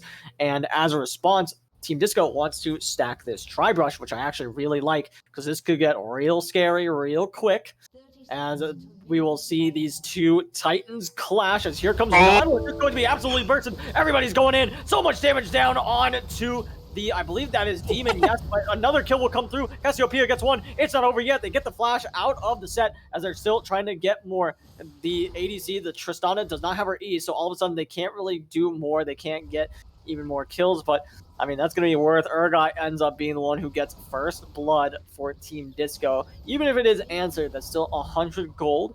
As you can see it at the top of your screens, they have 100 gold difference on the dot. So Team Disco will be, they'll be all right with that. Yeah, we do see Urgot with his pretty items that he has with that nice little extra 100 gold. So currently he is winning lane over the set momentarily, but like I said, it really depends on whether or not set can land those big shield buffs or not. But all in all, really good. Cassiopeia did get... Look at that. Cassiopeia already had 30 stacks on her tier. But she got control ward. She didn't get anything else. Not important. She placed it. Control ward's good. I mean, yeah. Oh, she bought a refill in a control. I didn't realize that she had used both her potions. Okay, that makes more sense now. That makes refillable is better than regular potion. Yeah, no, I agree. Okay, that's actually really nice for her to have. She has a tier, she has a refillable, she just put a control ward down, and Vygar is he has biscuits. What? That's weird. Yo, biscuit delivery Vygar. You gotta love it. Imagine taking teleport and also having biscuits. Like, how insecure do you gotta be? Hey, think of it this way. Nautilus is going for the play. It does hit the Q, as they are going to do a lot of damage. Leona goes in, and is going to be taken pretty low, but also gets the Tristana very low. Looking for the play. If Dario Lipa gets this kill, that could be awful for the side of... Oh my goodness. So close to hitting, but it doesn't quite get there, as now Trundle is looking for the gank. Things could go very sideways as now he's going in. We see the Nautilus trying to find the hook. He hits a minion! Oh no! Dario Lipa flashes in, finds the kill as Leona is going to almost get away. Does get flashed on though as Dario Lipa trying to run. There's not going to be a Q that comes out. Nautilus is just barely going to live after all those tower shots come through. And Dario Lipa also going to be happy about that one, giving the kill over to the jungler as well. Pretty solid. As Tristana, that's not what you want in this lane. You do not want to be down a kill. Yeah, I mean, this is just a Dario Lipa diff, if I've ever seen one. He actually stays in the lane instead of backing for health. Well, they immediately burn the flash onto the Vygar. I mean, Trundle is just absolutely running everybody down, doing what he can, but we do see the top side of the map being taken out. It's just vertical jungling, so Set has to be very careful in this situation. Whereas Trundle, he actually left Krugs up, which is a little weird. So does Xin Zhao. He also leaves the one Raptor because he's a little meanie. As we are going to see Trundle walk up to this Raptor, it's going to be able to take it down. As now we see Vygar was in some trouble, but Cassiopeia kind of bumps into the wall there. As now he's trying to zone the Vygar out, as Vygar is pretty zoned here. He has to run away. He doesn't have that flash, remember. As now, here comes the Trundle. But guess who's here? That's going to be the flash that comes through from the Cassiopeia. As now, Urgot's walking down trying to find the play, but Set is right behind. They're trying to get this Trundle dead. As now, Set is willing to fight, trying to find the E. A great E could be had, but that's going to be the E forward from the Xin Zhao, who finds the flash kill onto the Trundle. Now, that's going to be a lot of damage coming through, as Cassiopeia is going to pick up the kill. Set, running for his life, is not going to be able to live. That's going to be the Urgot picking up yet another kill. Cassiopeia thinks she can keep going, has the blue buff, as if she gets stunned, it could be dire. Does not manage to get stunned there, as that is going to be, I believe, a 1-for-1 trade. It might have been a 1-for-2. I think it was a 1-for-2. That was in fact a 1-for-2 trade. Ooh, barely dodged the Cassiopeia, but that is going to be a 1-for-2 trade. Sponsored by RL Pytro for subscribing at tier 1. Thank you so much for the sub, my good man. Yeah, gotta give the shout outs where they're due, as now we're going to the Urgot start taking away all these minions, make sure he stays on top. is not not CSing fantastic, but he's not CSing terrible either. Is at least CSing better than his lane opponent, which is to be expected, considering it is a range versus melee matchup.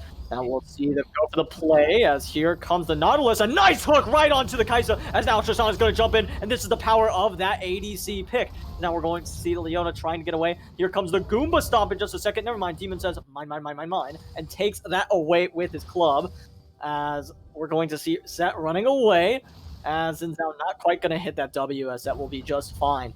And for the first time, I think in this series, GLV take a kill lead and a gold lead. Yes, although it is only a 1 kill and a 200 gold difference, it is still a lead for GLV Black, so I mean, we have to give him credit where credit is due.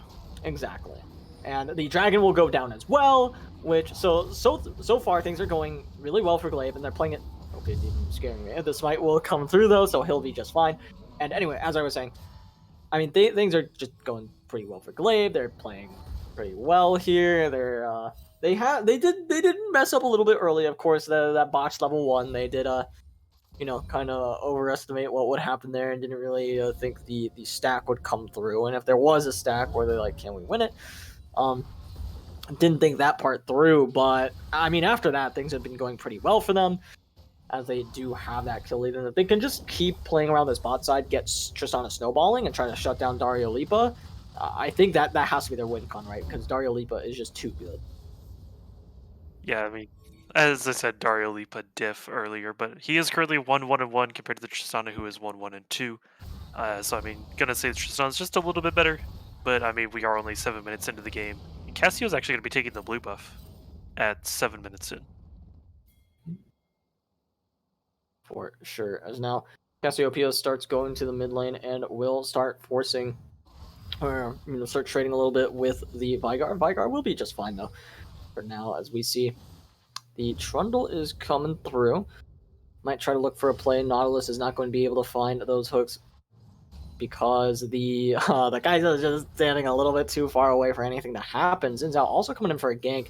Things could get dicey here, but now Trundle's here as he wants to look for the play. The Leona has to flash out now. The Xin Zhao could go back in. It would just be really dangerous for him to do so, and he's not willing to, as they're forcing him away. If a pillar comes up and cuts him off, it could get dangerous.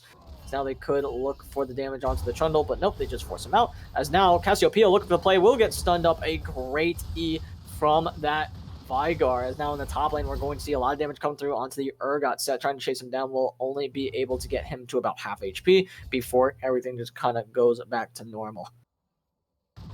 Yeah, definitely whenever you play Urgot, you're just kind of in the race to see if you can get to 9th Oh level. wait, Set might be able to find the solo kill, forces the flash as he gets his own flash off and uses the ult, finds a shutdown onto the Urgot, as now Xin Zhao going in onto the Cassiopeia. He does get grounded, and that's going to be a lot of damage coming through. The Primordial Burst will find the kill, a shutdown for the Veigar, as now Demon has to run away, is going to be slowed up, forced to flash out, as now Leona trying to cut off this bot lane, trying to stop them from walking up, as Tristana will be out for now. Hex flash over the wall from the Nautilus, he'll be just fine. No dragon to be gained, as it's still GLV with the lead, but it's how much longer can they hold on when there's some unaccounted for stats and the fact that this Veigar is stacking. Yeah, and I do want to point out, personal favorite item of mine, Urgot did purchase the Cull, so he is going the super greedy build. Just really shove the lane as much as you can. As we're going to see what the Set can do here. Probably not much, as both of these, or sorry, no, the 89 stacks. Oh my, yeah, Veigar is thriving right now. He's doing just fine. It is going to get scary when he oh wait, that's going to be a dive angle for the Urgot. He'll very easily be able to take that one out with his ultimate. So now the top lane is trading blow for blow, as that will be the gold lead going over to Team Disco now. As here comes Veigar trying to cut off the Cassiopeia with the help of his jungler. A great dodge away from that ultimate. It's just going to slow him up. But can Cassiopeia kite it out still? Just barely not able to get that kill onto Xin Zhao, who I believe has to flash away at the end of that. As so far, I mean, Team Disco are just playing around this mid lane so well.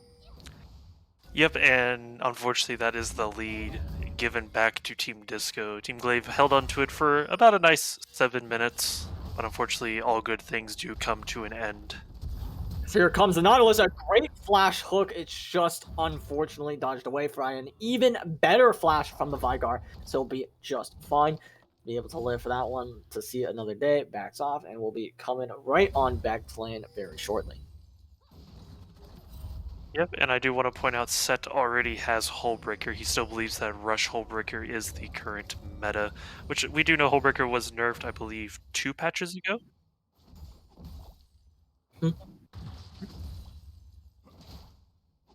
Apparently it was nerfed a patch and a micro patch ago, but it was only nerfed on range champion, so not that long ago. That's why we're seeing Set build it as well, and Urgot's not really going for it, which is gotta love the Hullbreaker meta. Very fun, very interactive gameplay to watch. You As gotta that love is it. almost a beautiful cage from the Vigard. She still gets stunned, but it doesn't matter because no one's there to punish her. As now the Xin Zhao walks a little bit too far up, goes in on the Cassiopeia. The ultimate's gonna swing wide, but that's gonna be the knockup coming through right after. Cassiopeia trying to get into the bubble, trying to find the damage, but that's gonna be a huge stun from Leona. The Nautilus goes down, the Kai'Sa goes in, trying to find the play, as nobody from Team Disco, I believe, goes down quite yet. Just barely the flash forward. There it is. He wants to jump in for some more. He's going to smite the Raptors to try to stay alive for just a little bit longer, though, as now Tristana could bite off a little bit more than he could chew, as now he's stuck inside the baby cage. Xin Zhao's going to go in. Here comes Kai'Sa, maybe doesn't have the ultimate to keep going, as now Cassiopeia has found herself in a dire situation. Does ground that Xin Zhao, gets very low. The flash over the wall. Dario Lipa finds himself another kill, and Team Disco are coming now on top to a 2k gold lead, and will be taking away the dragon. Yeah, this is going to be kind of just like last game. It's going to be 1-1 Dragon, and then Soul is going to come up. It is going to be Ocean Soul once again. Unfortunately, they do overstay their welcome. The baby cage will stop their advances for now. Xin Zhao still goes down, so GLV gets something back for themselves. I believe the Trundle got the kill there. Yes, he did, because Nautilus does not have a kill. Something we got it. If you want to go ahead and continue to what you were saying.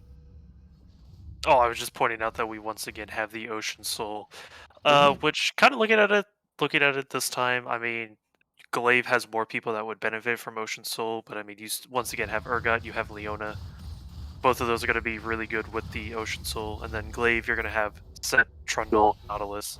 So again, this is actually a really decent soul to fight over, because at least we don't have Cloud Soul. I don't know. I think Cloud Soul's funny. It's pretty boring. I think but it's funny though. It's not good, but they go fast, and Look, you know what? Going fast is real. You know. Look. At that point, we might as well just bring back the Chem Soul. Okay, that's not funny. That's awful. That's terrible. Hey, It's not even I the was. soul either. It's not even the soul. It's actually just the map. The map is just too dumb to play around. I hated the completely map, but I RNG loved too. the soul. So I think the soul was actually really fun to play with. I think that was a really good soul. They could just make the environment anything else. I think it would have been a lot better. As we are going to see, Vigard does get stunned up. Oh wait, but will he find the ultimate? He gets grounded, so he can't flash forward. As now 2max could be in some trouble. Leona coming up as well. If Leona is able to find this play, the ultimate could come out. He does lead off with it. He goes in with the E, gets the Q as well. As now the Vigar's running up. The Primordial Burst will not find the kill. As 2max just barely survives. Whew. Yeah, Max is currently not swiping, wiping. Oh, the Urgot! Yes, the Urgot! We got to see it, boys. That was a jump scare. I was thinking of like, he's fine. I Oh my could not help God. but gasp and scream in fear as you just barely see the Urgot grab him and rip him from the fountain. I was actually wondering, because I was watching some old clips of how that used to happen. I was like, does that still happen sometimes? Oh, it does. still happens. It does. And I've had it happen once in all my time of playing Urgot, and it's so satisfying. And I'm glad to finally see someone else do it in 2022.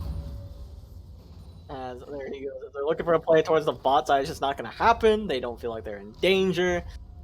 They don't feel like they can put them in danger for now. So instead, they just clear the wave, start walking up, maybe get this tower at best, but probably not. There's going to be a ward that goes down. We'll see Set starting to shove this wave under tower as well, get this pushing out as here comes Nautilus, here comes Tristana towards this tower, trying to get some damage down onto it. I doubt, like I said, probably don't kill it. They do get it to about half HP, maybe a quarter if they continue, but that would be extremely greedy to go for the tower. Oh, as that's going to be a nice stun as the Spider-Man hook will not land, as Xin Zhao was trying to cut off the Tristana for a second there, is not able to do it, as Leona steals it away beautifully. I mean, that's just unlucky with the W. Oh, the flash! Ult, but does not get the E off, does get the baby cage though, as now they have, oh, Set stuck, he does get stunned up, he does get hit with another tower shot, but he's just fine, he won't die. As now here comes Tristana trying to hold the wave as Leona says, hey buddy, I'm going to ward this, and if you walk up, you're going to die. Does not have the ultimate to accomplish that though, so as Trundle starts walking down, it should be fine for the Tristana to walk up. As he doesn't walk up soon enough, so the tower still dies, as Leona's still going to look for the angle. A nice Zenith play, but a beautiful W as well. W is going to land as they want more. The teleport from the Urgot, he's here now for this dragon. Set, I don't believe he does have teleport up, so he's able to come on down to this dragon once it spawns in about 40 seconds. Oh, there's the flip. That's going to be Nautilus in a very bad position. Does have to flash away. Oh, what a dodge from that ultimate! What a great flash blade from Leona. I don't usually like it when Leona's flash E, but when it works, it is nice. It is beautiful to watch, and I mean, hindsight OP absolutely pops off with that one. As now Set is just chilling in the top lane, doesn't have that teleport, but I don't think they're going to be able to contest this dragon. No reason to when your support is dead. Just go ahead and give this one up. You don't want to give even more of an advantage over the Team Disco, as they are starting to snowball this game away as well.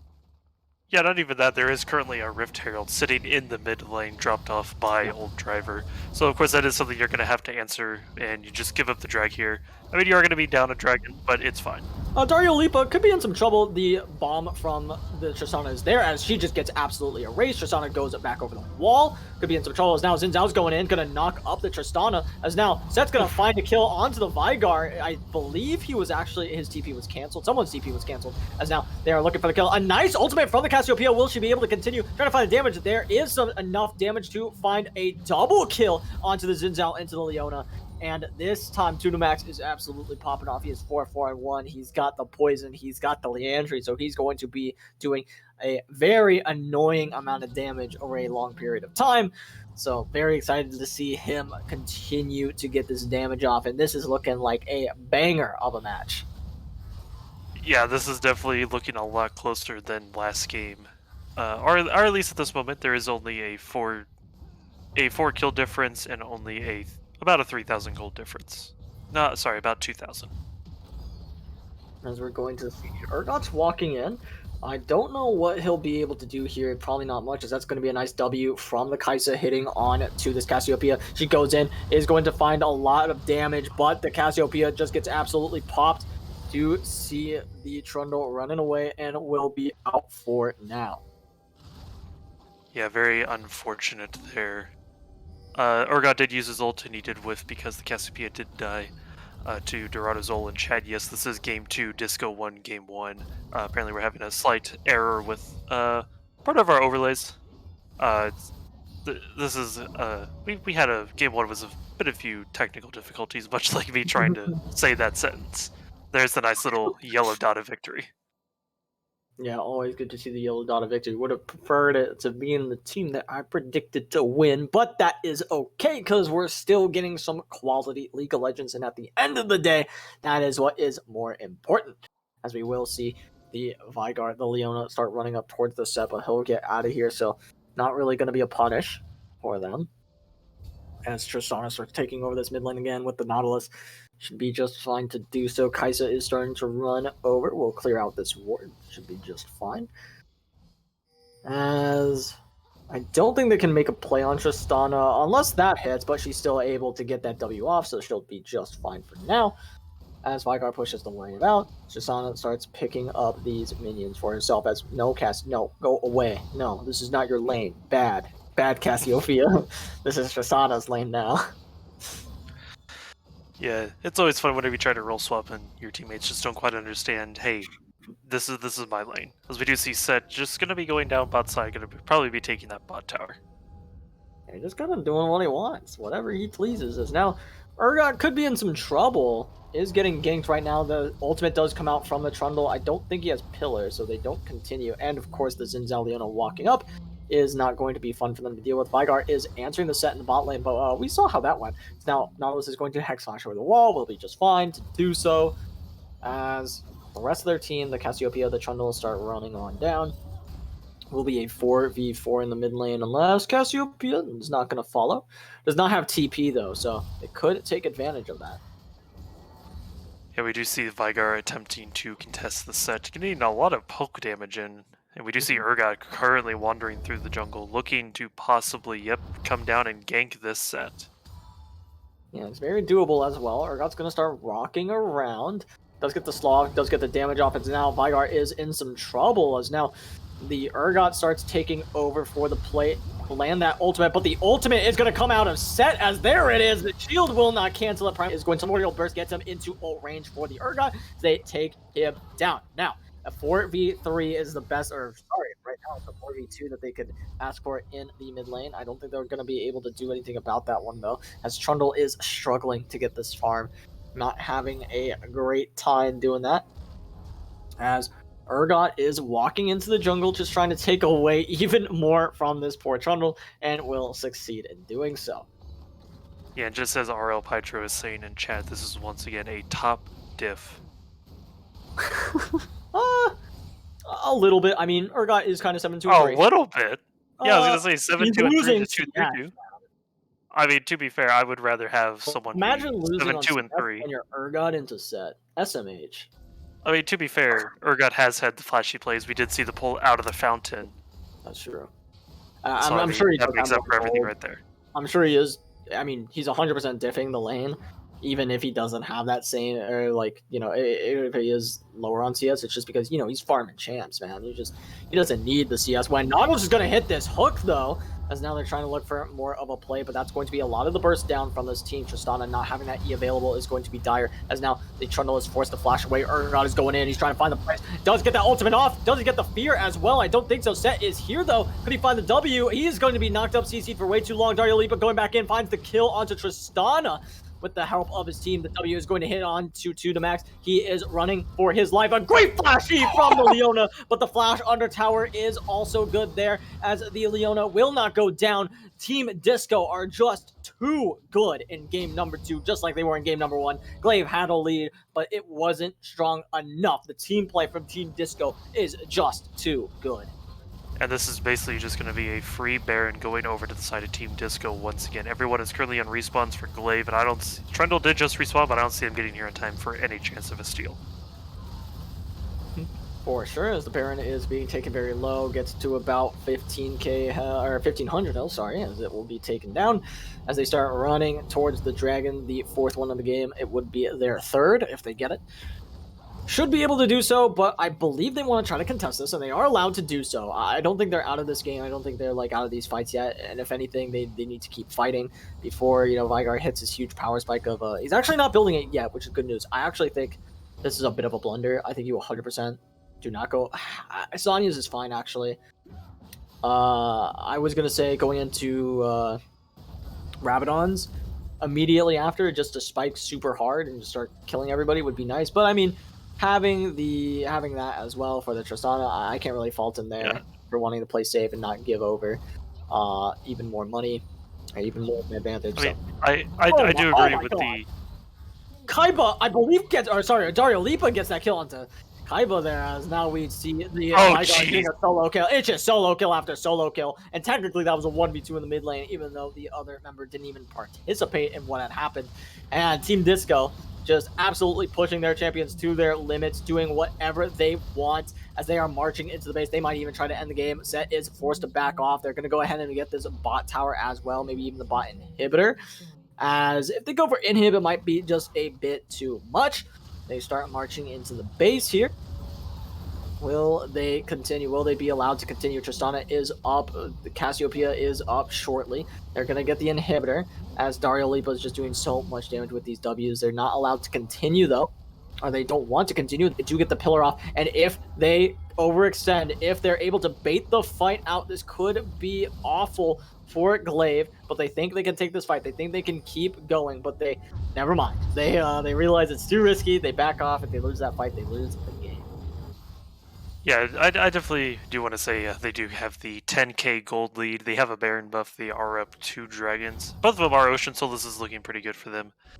Trundle, big shout out to Mr. Trundle for finally getting over 100 CS as a jungler. Congratulations. Big round of applause for you. Yeah. But Mr. Shogun, I do want to point out that we are commentating on Team Disco. They don't march into the base. They dance their way through the base. This is a victory dance for them. Oh, absolutely. And as RL Pytro says, Kong Flame W, I mean, what can I say? I just call it how I see it.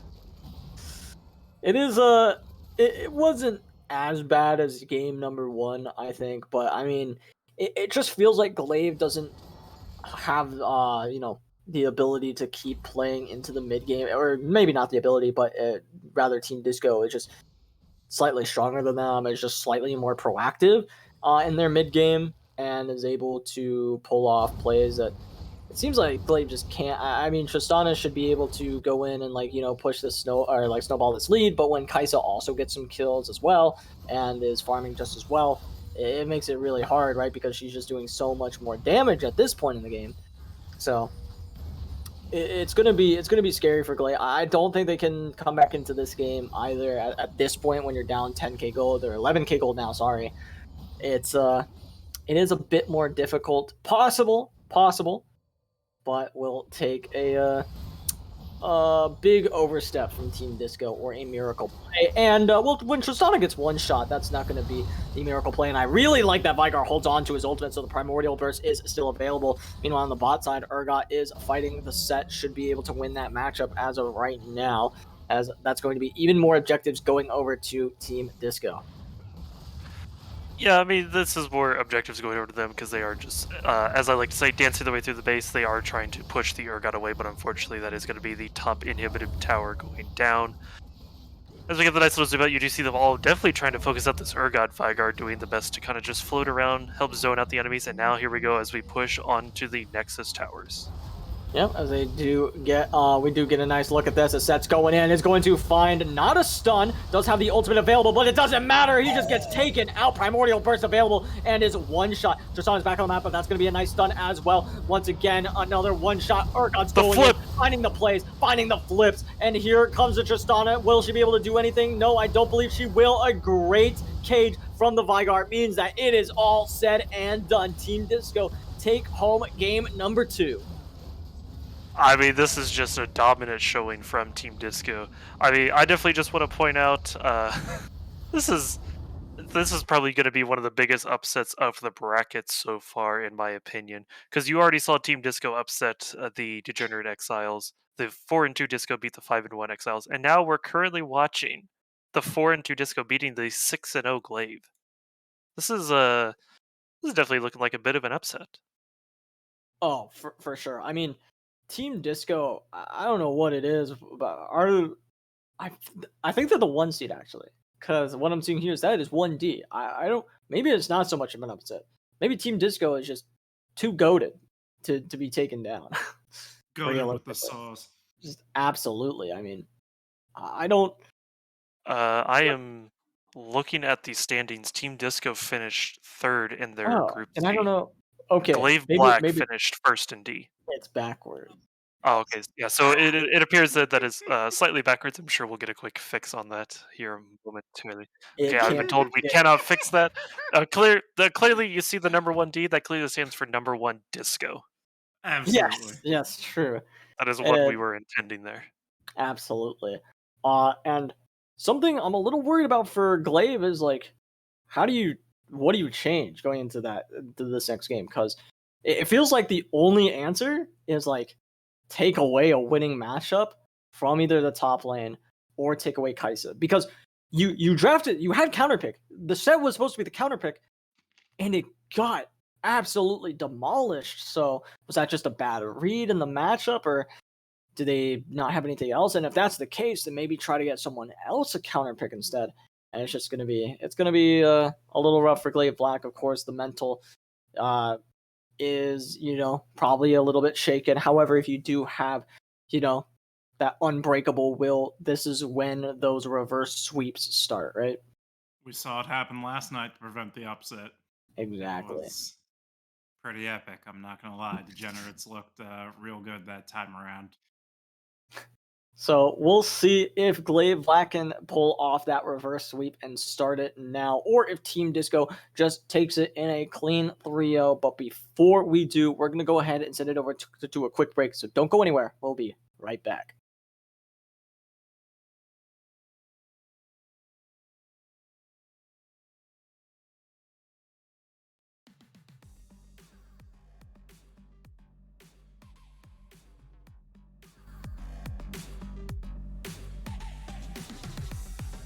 내 눈에 비친 창문 눈을 감아 바람이 부는 곳에 날 데려가 Wanna be myself Wanna leave this hell 꺼내줘 제발 Stuck in a place between the space of heart and mind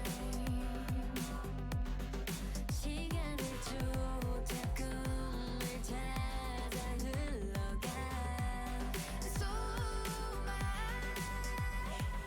drop, sit on the floor Thinking I'll stop, can't take no more 준비될 때 그게 나 roar Now it's a battle but this is a war I'll show you what I'm made of Rise to the occasion Got fears but I face them Oh, and I'll show you what I'm made of A heart full of fire Looking at a fighter I got a way, it depends on the day that I forget I'm the best that's done it Hard on myself, put my heart on the shelf Cause I forget that myself needs nothing 어둠이 가려진 기억 모두 이제 잊어 Cause I know that I can make it out Those days I drop, sit on the floor Thinking I'll stop, can't take no more 준비될 때 그게 나 roar Now it's a battle but this is a war I'll show you what I'm made of Rise to the occasion Got fears but I face them Oh, and I'll show you what I'm made of A heart full of fire Looking at a fighter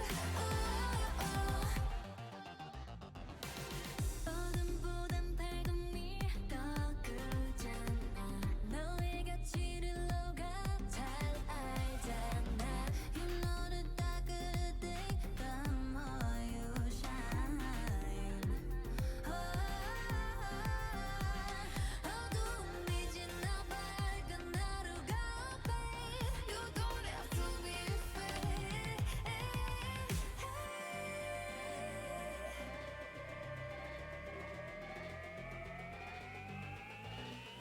And I'm not cause today I'll show you what I'm made of Rise to the occasion Got fears but I face I don't know if I can be seen or if I'm just a sloppy mess of pixels, but we are back to the Pixels. desk here. Roger, We you are back right to over the there. desk here. You know what? I'm feeling great. It's St. Patrick's Day, and without giving too much away, I've been celebrating, so that makes sense. I am on vacation, so I feel absolutely wonderful, and now my camera reflects that as well. But you know who else should be celebrating, guys, after the game too, is Disco. They have looked like by far the better team after that second game.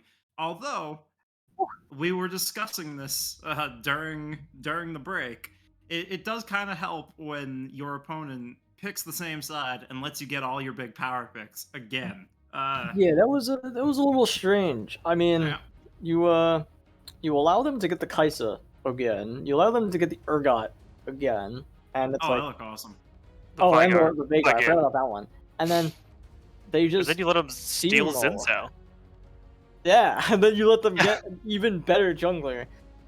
You don't get your support, so something was taken away from you at least. But like, you got a pretty. I mean, I don't know if you saw that like 3-man two. I think it was a 3-man Leona ultimate. That just I'm pretty sure that flips the game. Like that completely turns the game around for Team Disco. That is what. If you want to look at where they start winning the game, it starts with that Leona ultimate for sure. Sorry, I'm just very enthralled looking at Dodge over there and the beautiful colors that he is. I look like the Predator or something, but I will go right back into stealth mode for now because we have the match point, the first of maybe 3 match point champ selects in a row ready. I'm I putting it agree. out there. It happened last night. Reverse sweeps are possible to prevent upsets. It happened with Degenerates last night. Maybe GLV can bring it home here tonight yet, but I leave it to you guys to figure that out as we're throwing it over to Look, Alrighty. I know he's very enthusiastic to see the reverse sweep because he just wants to see me wrong. But unfortunately, this is going to be Team Disco being the undisputed champions here, going to be taking this 3-0. But we do see that Team Disco is on red side. I don't care how this game goes, as long as Team Disco doesn't get Kai'Sa. If Glaive Black somehow takes Kai'Sa away, they can ban it away, they can pick it away. I don't care which one. Just please let that happen. Because if it doesn't, I'm going to lose my mind. Because it really needs to happen. Well, it appears we're going to be seeing the same bans again. There's the Zeri, now we're going to be seeing Darius. 90% sure here. Probably. Show me the Darius. Okay, I think it's going to be Urgot. Darius, then it's going to be Kai'Sa, and it's going to be first pick Hecarim. That's what makes sense. That would be... I respect the Okay. Vigar ban. They might let Darius through. If they let Darius through, I'm gonna. Oh, please Why? tell me Darius gets through. Sejuani's still banned. That's fine. I think Team Darius should have been Disco. left up. You just pick Nasus. Like it's so Yeah, Nessa support. it's so good. It's It's true. actually so good. All right. This literally depends on whether or not Glaive wins or loses on this third ban. I wouldn't go that far. I'd say almost certainly, yeah. You are the There is the Darius ban. no. You're gonna. They're gonna first pick Hecarim, and they're gonna leave Kai'Sa up, and I'm gonna scream. I'm actually gonna. All right, That let's was, see that what was they a blunder. pick. That was a blunder. As Oh, far as they I'm concerned, banned Kai'Sa. I think that's actually a huge blunder because now Hecarim is free to pick unless they have a. I think Trundle is a good pick into it, which is fine. Because I feel like Glaive Black was like, oh, maybe they were gonna first pick Kai'Sa and give the Hecarim over, and they were gonna pick like Trundle as a response to that. So maybe that's actually fine. And maybe Team Disco was more scared. If they are more scared of Kai'Sa, because they seem to put a lot of priority on that pick, which I don't blame them because it was pretty scary. And they do pick the Hecarim. So now this is where the coach gap might come into play for Team Disco, where they go, even though I said it was a blunder, yeah, the Nautilus gets locked in. That's a huge counter. Zenzel, big. I don't like Zinzao though. Not into Hecarim. I am still a big Zenzel enthusiast. Into I Hecarim. like Zinzao in general. I don't think he's great into Hecarim. We'll see how it ends up going. What I am really scared for Team Disco in this game is if Glaive Black just pick a lot of melee champions, which of course that's not going to start with the ADC position, so that doesn't matter. But we will see what they go with. I think Exodia would have been if they could. Okay, I like that a lot more actually. Yeah. Than the Jinx.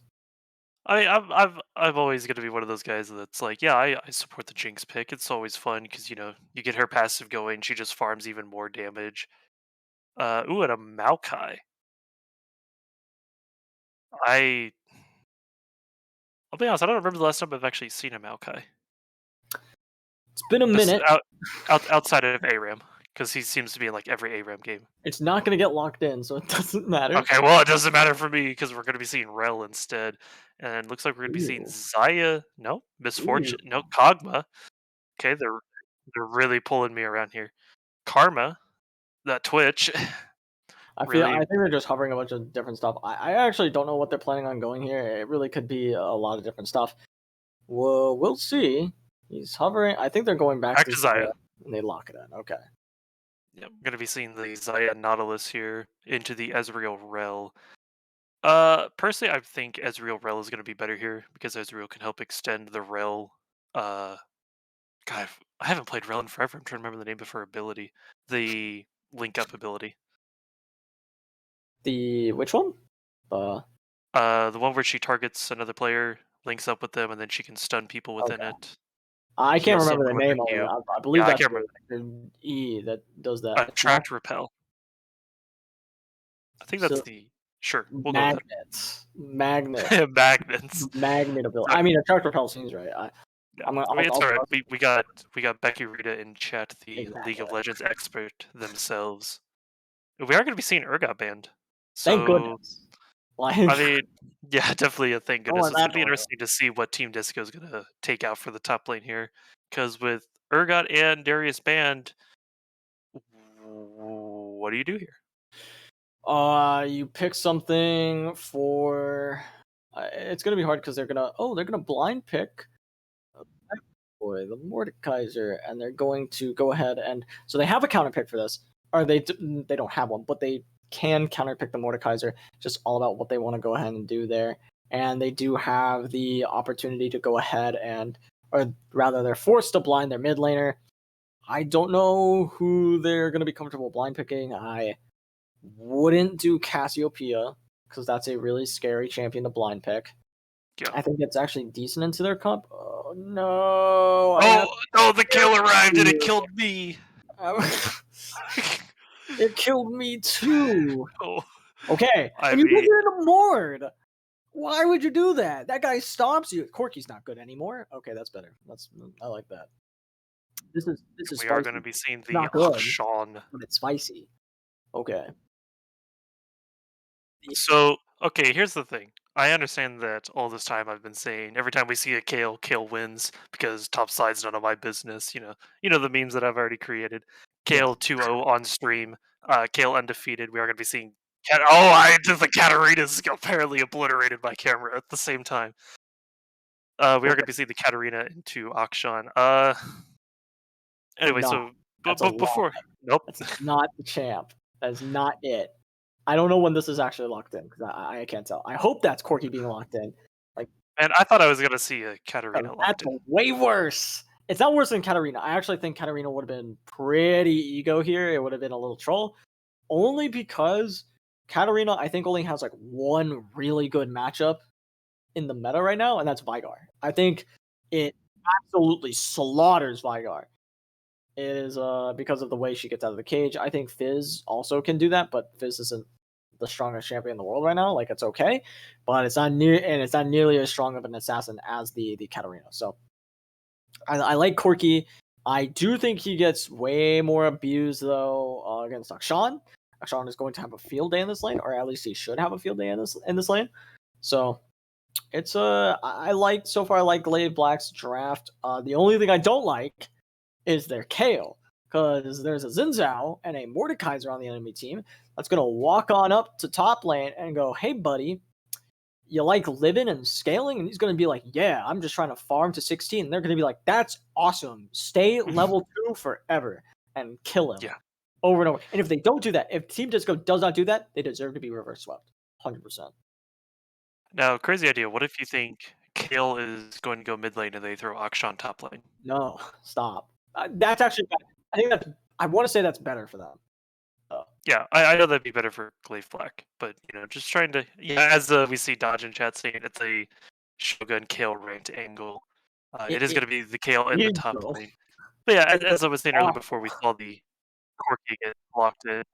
Remember, I've always been the big enthusiast. We see the Kale is 2-0 on stream because people don't answer the Kale. Kale just kind of exists. The problem is Mordekaiser wins the early game against Kale, which is, as you said, just going to punish the Kale.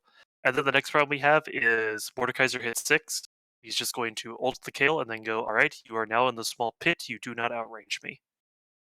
You know what the worst part about Kale is too? My team picked it on stream. No one called me out for it though. No one did that. But we picked it on stream. Because I think you're the only person in the world who hates Kale. No. Producer hates Kale. Don't worry. He's in here. He's in here hating on Kale too. You guys can't hear it. Oh, but it's wait! happening. I'm supposed to listen to him? Kale sucks. Keck W. He just said Kale sucks. Keck W. That's not what I heard. What was that? I heard Kale rocks. Keck W. And untrue. That is slander. See, Becky in chat. Kill base. All right. Apparently, he's trying to say that Becky's a capper. See, now you're being truthful to what the producer is saying. We can talk about more lanes because we already know how top lane should go on paper, which is that Xin Zhao should camp it. There's no way Kale should survive. It's not going to happen, and it's going to be awesome. And it's going to start the reverse sweep. So I'm chill with that.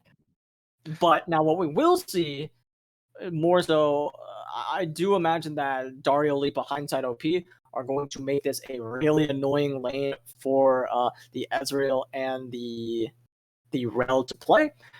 It's I think the most annoying part about this as well is if I don't think she will. I don't think Xayah will go the lethality build, but that would make things very difficult for Ezreal and Rel to stay in lane. However, if she doesn't do that, she just goes to single crit build, like I imagine she does, because it's stronger now. They buffed it a few patches ago, so that'll make her late game though insane. And I mean, we've seen what Dario Lipa does with late game champions.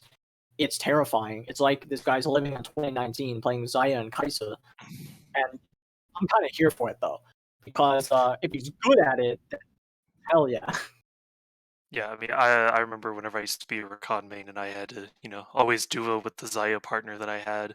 It was always fun watching the Xayah just go, here's some feathers, suck them back, you're dead. I'm just that cool of a champion. You love Xayah. And since Xayah did get buffed, I believe it was 2 patches ago. Correct me if I'm wrong, but I do believe it was 2 patches ago where the crits did get enhanced even more. Okay, I'm being told it was patch and a micro patch, so basically 2 patches. It's Uh, yeah, so okay, apparently the voice in my head is trying to say it's not an official patch, but I still see it as an official patch. So 2 patches ago, Xayah got her crit slightly buffed again. So I'm really looking forward to seeing this Xayah just dominate over this Ezreal. And it just might happen. I mean, the thing about Ezreal is I want him because I don't know which build is actually better. I don't think that Divine Sunder is actually better. I've played with people who said that Divine Sunder is really good, and then someone else said that Triforce is something that's even better. And I'd have to agree, especially in these situations. But I do like Crown as well. I think you do spike really hard with your Muramana and your Essence Reaver. I think you do a ton of damage. I think that's also a much cheaper option. However, when you do go into the Mana Moon first, it does kind of lock you into that build. So we'll see if that's what Ezreal ends up doing in this game, or if he goes for a bit more damage, and we'll see how these two teams stack up against each other as a whole. But before we do that, we are going to go ahead and send it over to a quick break while we get all synced up. So don't go anywhere. We'll be right back.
Alrighty, everybody, welcome back to game number 3 of the series between Glaive Black and Team Disco. On the blue side, we have Glaive Black. On the red side, we have Team Disco, and it is make or break for GLV Black. If they lose this game, they are out of playoffs. If Team Disco win, they advance. They are 2-0 in the series, as you can see at the top of your screens. Very excited to see what Team Disco can do, and they are looking for an invade. And last time they did this, they got a kill. If they can pop the flash of kill as well, that'd be absolutely dire. She's already running away. Nice ward. They're going to find it. They're going to kill it, and they are going to now play safe. As great stuff from this Nautilus, getting that sweeper. That's exactly what you do when you start off with the invade. Yeah, doing a really good job there on the side of Nautilus. You know, getting that nice little extra gold. It's not going to do you much, but in the long run, that does add up after a while. Ooh, we do see... Sorry, we do see the Ezreal get a little bit of poke damage onto the Corki. Does trigger the first strike runes. Now Ezreal is going to be leading in just a little bit of gold.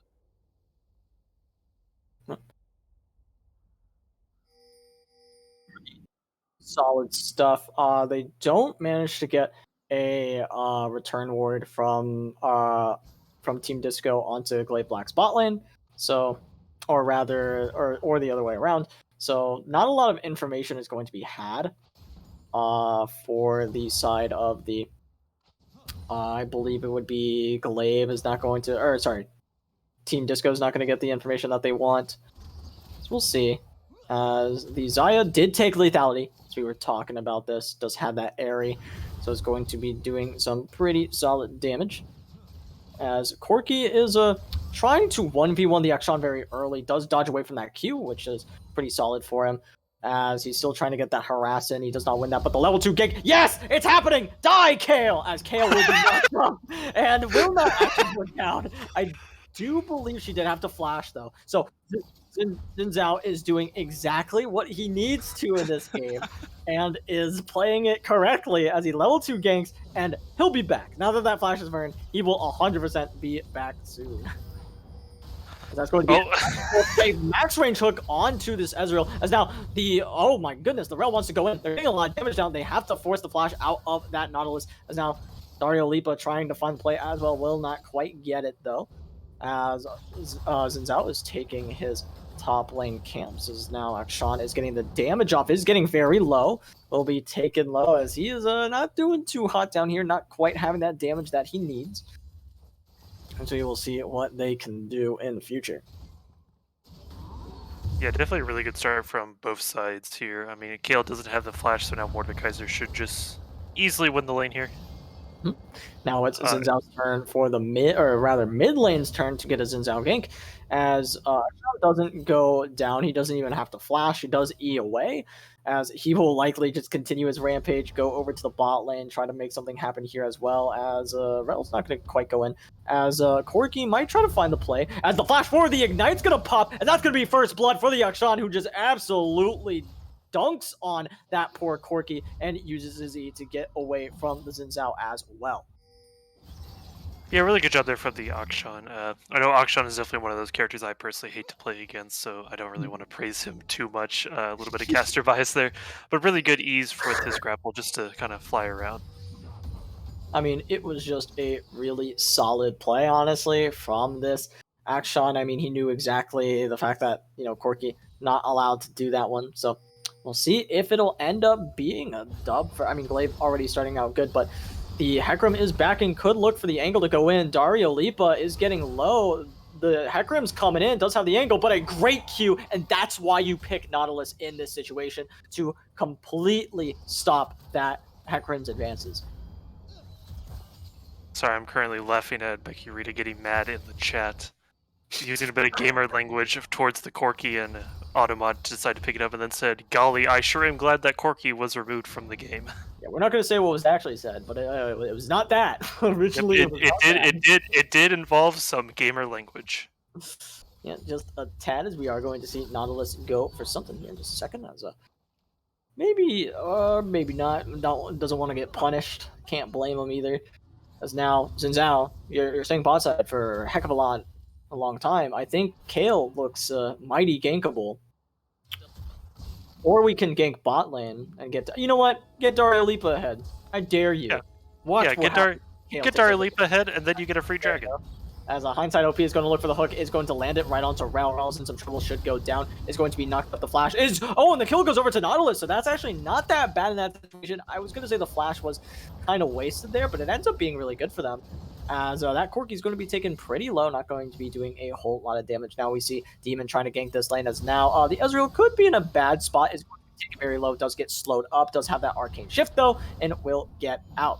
Now, meanwhile, so far, things are going pretty well for Team Disco in the bot lane, but that's not what matters. It's what matters realistically is Kayle being stopped, and she's not being stopped. She in fact got a gank from her own laner. Didn't get a kill because she's never going to get the kill there, but that is a-okay. Now, like I said, as much as I really want to see Kayle win, just because I know it really makes Shogun's like insides turn and boil, and his blood gets boiling as well. But unfortunately, I do really want to see Kayle lose because I am a Team Disco fan right now, and we're currently up 2-0. I definitely want to see this become a 3-0 quick series. Whatever would make you think that I want to see Kayle lose? Was it maybe the gank that Xin Zhao did? I don't know, maybe the start of the gank and you screamed, "Yes, die, Kayle." Yeah, I could see how that would be conceived or perceived as me wanting the Kayle to lose the game. I mean, I can see it now. I can see probably within the next few hours there's going to be the meme of Grogu from The Mandalorian leaning forward with your face over it, saying, "Yes, die, Kayle." That's a pretty good one. I know exactly what you're talking about. Pretty solid stuff. Oh my god, that's so gross. He cancels Corki's back from like halfway through the lane, and he's under tower because the Q just goes extendo. Don't you love Akshan, the most balanced character they ever created? It's actually really bad for him though. Don't go over to the left, buddy. Just take the play to the Oh lead. yes. My god, what are you doing? He's going in. So as he go down as a result. No, Xin, you're throwing.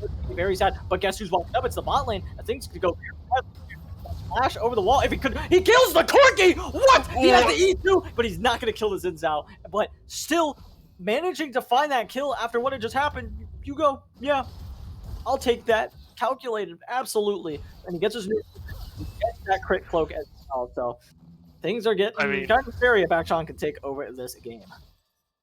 Yeah, I mean, he does currently have a 6 CS lead. He is currently up 2 kills, but Xin Zhao did take the kill, so Corki did pick up the assist. All in all, it is looking pretty good. Akshan does already have his Noon Quiver, and Corki has, I'm blanking on the name of the giant hammer. I build it almost every game. Caulfield. Hecarim is coming in for a gank as the ult will swing wide. The Onslaught of Shadow is not going to find the smart gun. Does get the flash out of both the bot laners. Will they be able to continue is the question. That's going to be Xin Zhao coming in as well. Not a lot of abilities up for the Hecarim, so they might think that they can fight this, but no ults on either of the bot laners. Any of the bot laners, actually, is going to make this very difficult, as now Xin Zhao's going in, but a great play from the Hecarim to stop that one, as Rel is very low and will just barely make it out. They want to try to keep going forward, but if Nautilus gets a hook off, it would be absolutely dire for the side of GLV, so they got to just take their win, and the fact that things went fine, as now Hindsight OP tries to Hex Flash forward, will not find anything though, as that will be the Dragon set up as well. Pretty solid for them, as guess who's left on an island? She has Flash! You didn't do anything with it! I'm sad. As now Ezreal thinks he does get ulted up though, as now the Xayah uses that ultimate offensively and doesn't get it off, as now Ezreal's gonna get the kill onto the Nautilus, gets a double kill for himself, as the bot lane camp is going wrong and Kayle is scaling. Yep, Kayle do be scaling in the top lane. That is not the angle Team Disco is looking for. So for the second time this series, GLV currently has a 800 gold lead. Not the angle? Like Nautilus? Okay. Ha, nice. You are a funny man. Clapper right there. As Kayle, she should be dead. I honestly think she actually overstepped right there. Like, she's still overstepping. As Nautilus is trying to go for the seal. Hecarim, please, I don't have flash. Oh. Don't do it to me, as he's in some trouble. Dario Lipa's walking up. Oh my god! Kaiba goes over the wall as they're like, ooh, Ezreal. And then he flashes over, and then they don't get anything. Dude, Ezreal literally went ooh, look at me, I'm an ADC, and they went, ooh, ADC that just used E, and then they run after him, and then he burns flash, and they're like, oh, wait a second, we didn't get a kill, and Hecarim was actually just dead to rights. That's kind of weird. Well, the important thing is that is flash out from the Ezreal, so now he can't do any weird double flash kind of play. And topside we do have Kale and Mordekaiser both with flashes, so maybe we'll see the Kale die. We could see the Kale die. I'm gonna go ahead and press X now. I know they're going in onto the play, onto the Xayah. Xayah is in some trouble and will be taken down. Next up will be the Nautilus, and Hecarim goes ahead and takes that one for himself, as Ezreal is 3-0-1. The jungler is 1-0-1, as GLV are doing much better in this game so far. And I gotta say, Kale's not even a factor. The only reason that I'm willing to say that it's a mistake that Kale is not being, ganked or camped at all is because this is actually probably the worst case scenario that you could do. You ignore Kale, you try to get plays in the bot side of the map, and they don't work, and you get outplayed by GLV in those situations and everything that happens in bot side. So now not only is your Ezreal scaling for free, not only is your Akshan dumpstering mid lane, but your Kale is also scaling for free, which I'm okay with because it's GLV winning. And this starts the reverse sweep, and that's awesome. That's perfectly fine with me. 5-game series would be beautiful, especially if GLV win it at the end of everything. Yeah, I know that you just said 5-game series, and I see Dodge in chat, and I'm sure he's currently screaming at the top of his lungs, no more 5-game series. Yeah, the Mordekaiser just doesn't seem to be able to find these E's and find this punish, and the fact that Kale is also keeping up in terms of experience, in terms of gold and CS is actually really good for him. Wait a second, he's sitting on 2,300 gold. Mordekaiser's sitting on 1,900. Why? What's going on? I don't think they've really backed. No, they haven't. They've each backed once, I think. Is there some kind of mutual agreement that, well, never mind, I don't think there's a mutual agreement here. Oh, he's gonna die this time. It's happening. It's actually gonna happen. The package is gonna cut off his escape. He still tries to get away, as that's going to be the kill going over to the Corki, which is solid, as they'll be able to get the tower, as they finally manage to find a kill onto Kale. But I think she's level 10 now. She's going to be able to buy. Honestly, if she buys, that could have, like, if she had Spencer Gold, that could have been a really scary situation. Now it's a dive on the bot side. Teleport's coming in from the top laner of Team Disco. Is it enough, though? Is they're going to get a double kill so far? It's just a 3-4-1. He teleports to his death, as 2-to-max is just absolutely popping off. 4-1-1. Ezreal 4-0-2. They're not going to be able to get the first tower of the game. That is going to be claimed by Team Disco still, but they should be able to start getting these plates as well on the bottom side of the map. Dragon is spawning in a minute, so it's not going to be, or closer to a minute and a half, so they're not going to be able to claim that one off of that play. But I mean, GLV looking a lot better this time around. It's just that they don't really have the gold lead to reflect that yet. Yeah, I definitely say GLV is doing a really good job just making sure that certain characters got banned. Obviously, picking the blue side is what really is. Yes. Wow, finding words is hard, Going blue side really helped them get the first pick that they needed. Unfortunately, Disco did ban the Kaisa, probably afraid GLV was going to take it. As actually, it's just fine because he's just going to swing on away from that Xin Zhao. Xin Zhao was trying to look for the angle, just wasn't going to be there.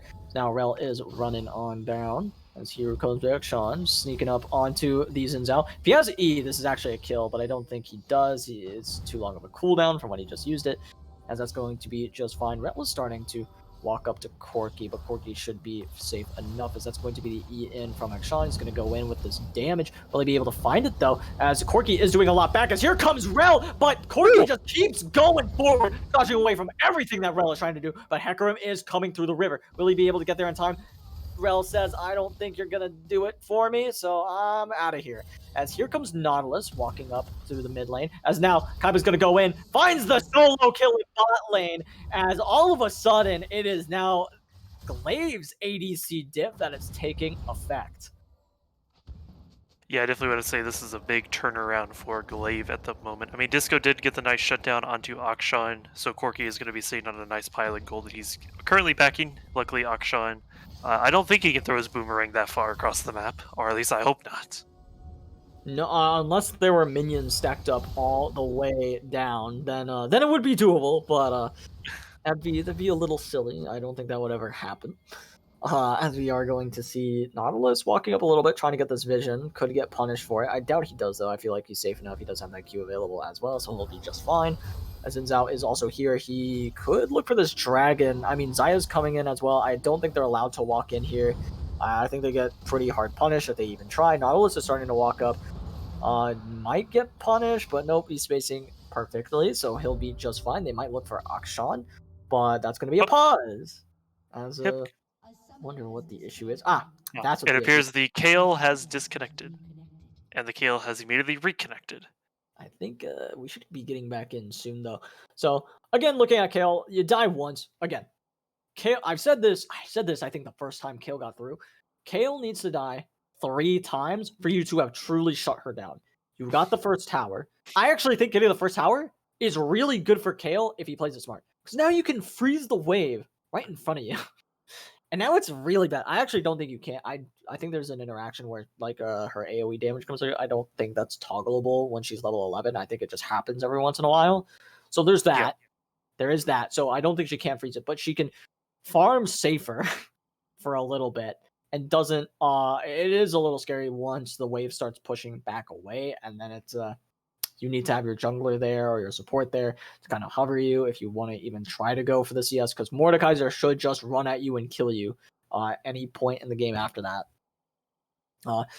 And he doesn't have a mythic, so things are pretty scary for Kale for a while, but I mean, you still got that 143 CS at 15 minutes into the game. You're CSing really well. You have the best CS in the game, actually. So your scaling is doing pretty fine, even though you died and lost a little bit of XP. You're still on par in terms of experience with your enemy top laner. So the Kale pick's working out for Glaive, and that's it is partially because the Xin Zhao doesn't punish it, but it's also just because the Kale has been playing the matchup really well and spacing correctly. Yep. And it appears we were unpaused and Mhm. a little bit of league buffer here. You gotta live Riot Games 200 years. Yep, Yeah. as a little buffer So for we little we do bit see longer. that Ezreal does have a 500 gold bounty, so there is a big target on his head Oh at the boy. moment. I do also want to point out Hecarim currently has 252 tier stacks. Yeah, that is is he going for Muramana? What? No, sorry. He's going for the Thimblewinter. Sure. Yeah. He's going for Muramana, production is saying? Is it because, I guess it's the single target damage that you do to somebody, you can just absolutely explode them. That's pretty gross, as now we're going to see Ezreal go in, try to get that damage off. He's not going to be able to take down the Xin Zhao. It doesn't really matter if they pick him there or not, it's just for some extra, for some extra gold. There's no objective that they can really force around it, no neutral objective, anyway. Maybe they get mid tower, but there's so many people there, I don't think they're able to force that. So they start returning to the mid lane to make sure that Team Disco doesn't try to look for anything here. Isn't going for the next tower. Yeah, not a whole lot really going on. We do see Mordekaiser chilling in a bush, waiting to see if Kale is going to overextend and walk up into him. Unfortunately, she does not. So Mordekaiser's just going to go out and collect the wave. I was really looking to see a nice 1v1 between Mordekaiser and Kale there for a second. For sure, as we're going to see the next neutral objective that'll be up is actually, okay, so Baron's going to be spawning. I imagine there's no second Rift Herald. It was probably already claimed. I'm just going to miss it.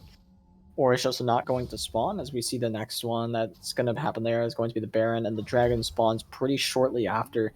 So doubt either of these will be contested on spawn, because it's very risky if you look at the gold where it's at right now for Glaive to go for this. Especially with, I mean, Kale is rapidly approaching 16, though. She's level 12 at the moment, so things could get dicey if he's allowed to be level 16. Here comes the Nautilus. Is going to take away this control ward. start moving on up. As here's Akshan trying to punish the Corki for daring to exist here. The ultimate's going to come out as here come all the shots as he will collect that kill. Now they're starting to run towards the Akshan, but they will be caught out on the rotation. Now Zinzao trying to survive, trying to do the damage. He is being taken down very low though. Will just barely go down before not getting that kill onto Ezreal. Ezreal still trying to do the damage. They are able to kill the Akshan on the other side of this one. I believe Mordekaiser used his ult to find it, as now Ezreal is just trying to heal up, do some damage. And I believe that's just a 1-for-2 in that situation because the Corki went down prior to the fight in the mid lane. It was almost a 2-for-2. The Ezreal almost died, but almost doesn't really count here now, does it? No, almost does not win you the game. You can say you almost won the game, but in the end you'll still lose. As we will see this blue buff being taken away. Rift Herald is up, so that does end up spawning in. If they want it, they have to get it soon, though. I don't see either of these teams going for that objective, as now Kayle thinks she can walk at Mordekaiser, which Mordekaiser doesn't have ult, so there is some merit to that. So she's allowed to be this far up as well. As here comes Xin Zhao, who's ready to try to find a play. Would be pretty scary for the Kayle to deal with that one, but he does have his jungler hovering him, so he should be just fine. Now Ezreal wants to try to find this tower. I don't think he'll be able to do so. Instead, going for the poke now onto the Corki, as the Rift Herald does in fact get started up. Don't think anyone's going to be able to contest this one though. Ooh, look at all that damage that he does onto the Corki. Corki's almost dead. The ult's going to fly. True Shot Barrage will not hit its mark. Will find some others. Just won't be a kill threat to them. Yep, so Rift is going to be collected by the Hecarim. Baron is going to be up in 30 seconds, and then about 30 seconds after that, we are going to be seeing the Mountain Soul, not Mountain Soul, but the Mountain Dragon appear. It is going to be Mountain Soul this game. Yep, as this will be mid tower going down. GLV are on the advance, as they do have that Rift Herald. They want to get the second charge off. They should, might be scary to try to do that. They actually don't feel comfortable enough to force that one. They instead want to set up for the Dragon that's spawning in 35 seconds. Baron spawning in 4. As if they can get the vision control, make Team Disco walk in, will be very dangerous for them to do so. Nautilus walking up, trying to find the hook, maybe an ult as well. Could have been scary for them. Now Demon wants to go in onto the Xin Zhao. Xin Zhao is in a bad spot, is forced to ult. It goes back in as well. The package, this could be absolutely huge. That's a lot of damage coming down onto the Rel. Rel's in a bad spot. Kayle is split pushing for now. Don't think she has the TP. She actually does have the TP. She's just not using it. She just continues the split push. Does not think she's going to be any help at all, as now the Dragon will be started up. The rest of the side of Team Disco will go ahead and do this. Mordekaiser is going to back off, but this could be dangerous, as here comes a TP now. I don't know if now is when you want to go ahead and do this. The Hecarim goes in with his ultimate, as now Kayle has to try to play onto the side lane here, as now Akshan doing so much damage is going to find the Rel. Will they be able to do anything more here? Ezreal trying to find the damage on the backside of this fight is running away for his life. Will be taken down so low, but Akshan finds the damage on the other side of the fight onto the Nautilus, as now the Xayah will go down, but now it could be a quadra kill for the Akshan. Instead, the Kale's going in, will find the kill. The TP works out for him, as they will go ahead and take the third Dragon of the game after everything is said and done. Now, I don't know about you, but that is what we call a Kayle diff. I mean, this is the thing. Oh, that sounded like really harassed me, like angry. Anyway, but like Kayle, if you don't kill her 3 times in lane, it doesn't matter. She will scale. She is 30 CS up on the Mordekaiser. Yes, Mordekaiser is a melee champion. Kayle, on like once she hits, what is it, level 6, is a range champion. That's 6 levels that you can abuse her all you want. There's no world where she should have been getting more CS than you, unless Kayle can press E, and that gives her a range attack. There's that. So she's half range, half melee. So yeah, I mean, on one hand, I'm like, I'm not mad that Kayle's doing well. I'm mad that it's not punished, but I'm also not at all, because again, GLV's winning, and that's a dub for my predictions. So, you know, it's a double-edged sword for sure, but we take those 100%. I mean, the way I see this is kind of like a bonus point for me, because that means Disco will just win Game 4, which means my prediction of 3-1 will be correct. And, you know, I will definitely take the extra bonus point. Look, let me just say, the only reason I didn't do 3-2 was because the idea of casting a 5-game series was scary to me. But that's actually what I think will happen. And I I bet you think that's gonna a happen too. reverse sweep starts here. I mean, I don't want to jinx anything. So, I mean, the game is still up in the air. That's going to be a lot of damage that goes in onto the Ezreal. Will they be able to do anything more with that, though, is the question. I don't think so. Kale, not on the right side of the map, does not have TP as well. So, Mordekaiser is going to go ahead and back here. Kale's going to start walking up, trying to get as much damage as possible. Mordekaiser's going to be just fine, though. He's not going to be able to back, though, is the main thing about that one.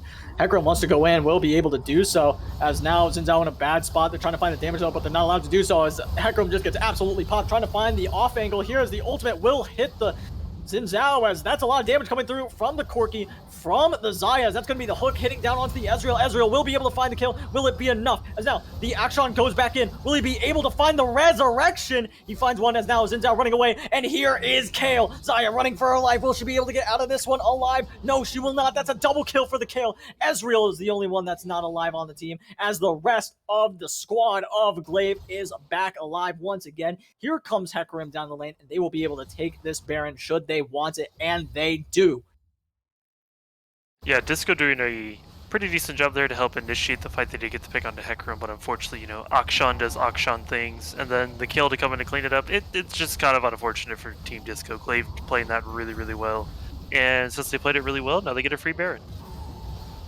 As here it is, that will go over right onto GLV, as they are firmly in the driver's seat of this game now. However, fighting in the 5v5 fights, Kale 16, game's over. You had a lot of time, and this is 24 minutes in as well.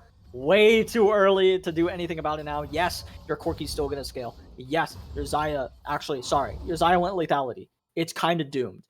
If you did go crit, things would look a little bit better. Having that lethality, yes, you're going to do a good bit of damage still, because we're not towards that like super late game yet, and you're still spiking off of Eclipse. Once you get Muramana, it'll be nice too.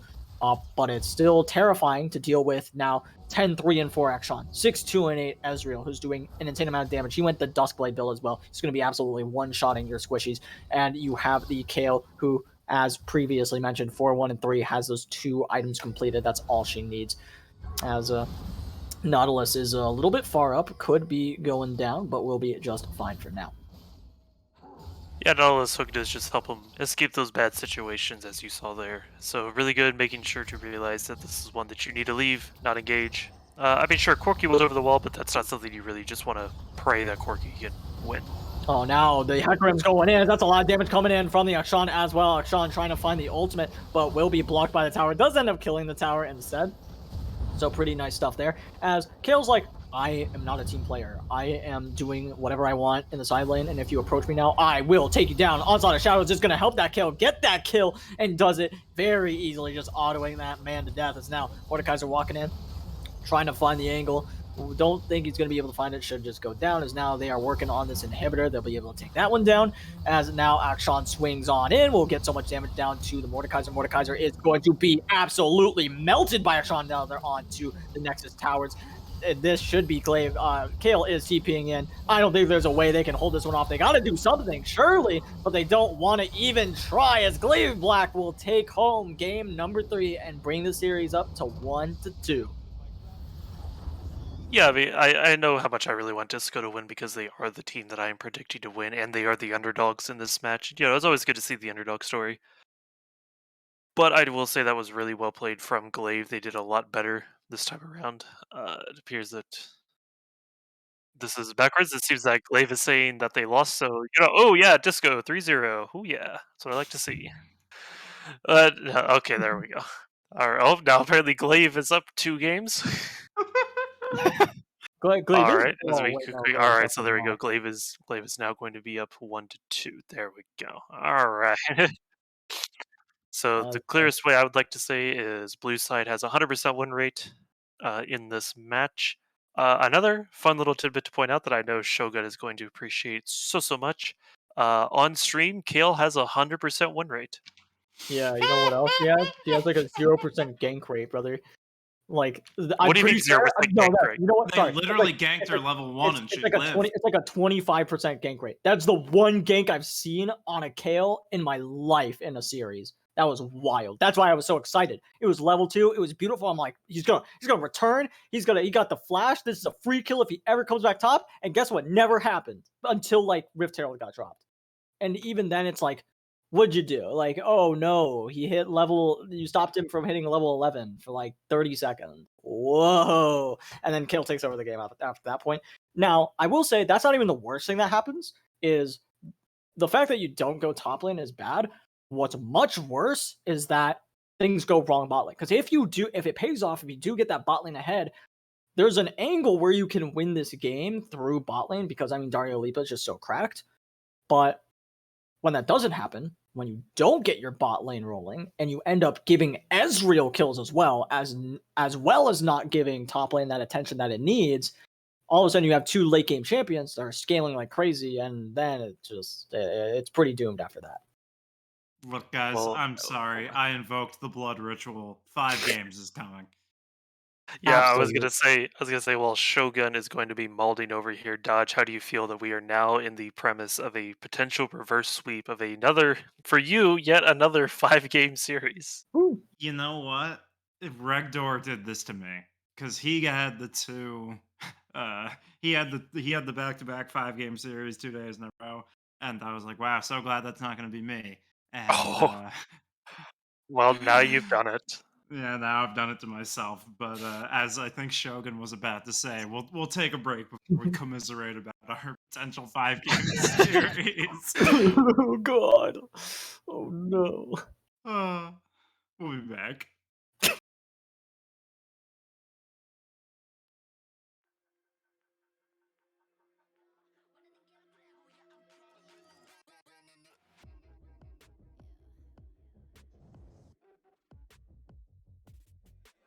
Moving too fast, life moving in slow mo. I'm a god, but I actually don't know. Homie, better put your pride aside. I'm a Benz, get more like a Volvo. Your best stuff looks like my words. Synapses, fire, and burst. Got the whole crew with me, body do damage. You know we ain't average. I ain't gonna say this again, but it's in my time. Better look in my eyes. I'm a genius in the skies with my heart on my sleeve. You force, you will block to a king in his prime. Everybody got a line. Sit back with the stars in line. I finesse like my life on the 9 was a diamond in the rough, and now I shine. No one could stop us, they'll try, but they won't. Nada nos puede parar. Oh no, we're wide awake now. Our eyes are wide open. We're running this world. We're keeping it turning. We're living like giants. Yeah, giants. We're bigger than giants. We're giants. Oh, sleeping giants. Sleeping giants. Yeah, shutting it down. Been in the grind, and my people all up in this place.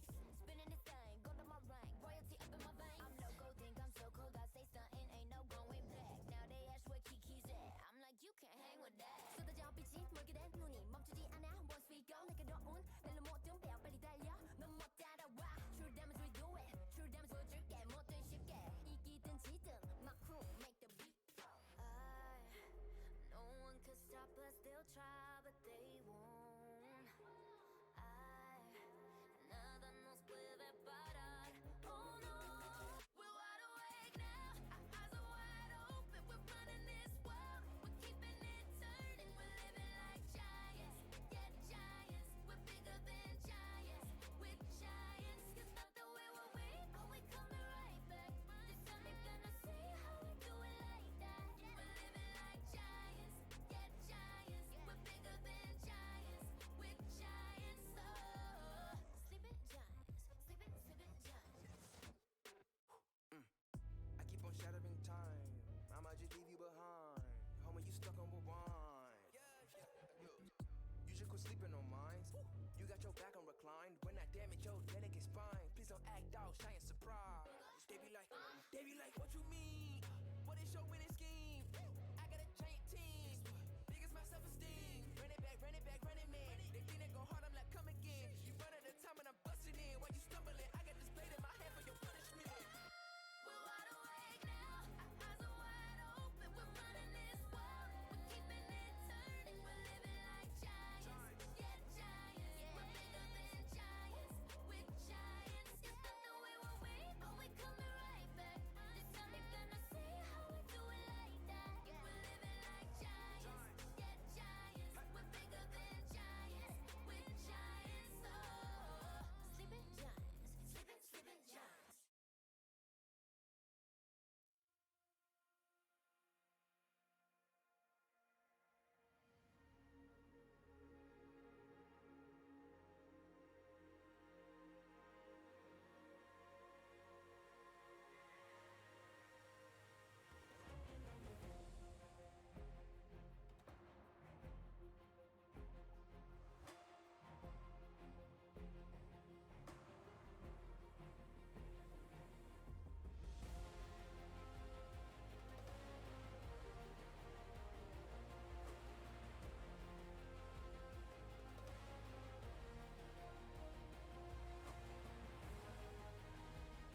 All right, we are in draft right on into it, and we have Team Disco on blue side, and blue side has won every single game so far. So surely that'll happen in game number 4 as well.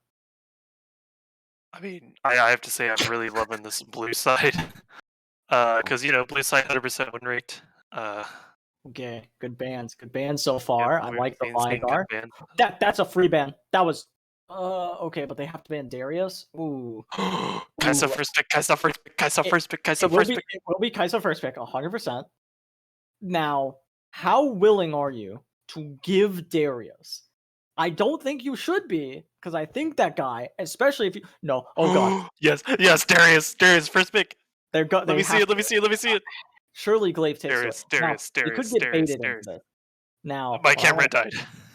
I dare Glaive to pick Kale into Darius because that matchup is unbelievably doomed. That's just you can't Come on. survive. It's not legal. And they Where's the Darius first pick? they don't need it because they should know that it would be super ego of Glaive Black to pick Darius in at least his first rotation. So they could save it for second rotation. They could save it for like something else, and maybe their coach is like, I'm not letting you have Darius because I'm not willing to risk the fact that you could get counterpicked here.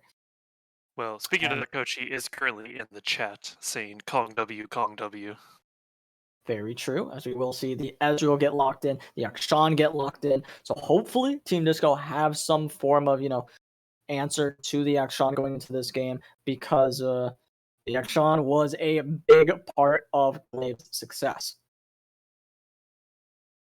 Yeah, so definitely seen the Ezreal get picked first. We have seen Ezreal pop off last game because pretty good with Rel. Oh, there's the Darius. And they lock it in. No, I think it was slightly disrespectful, but I do have to appreciate the Kai'Sa also being banned away.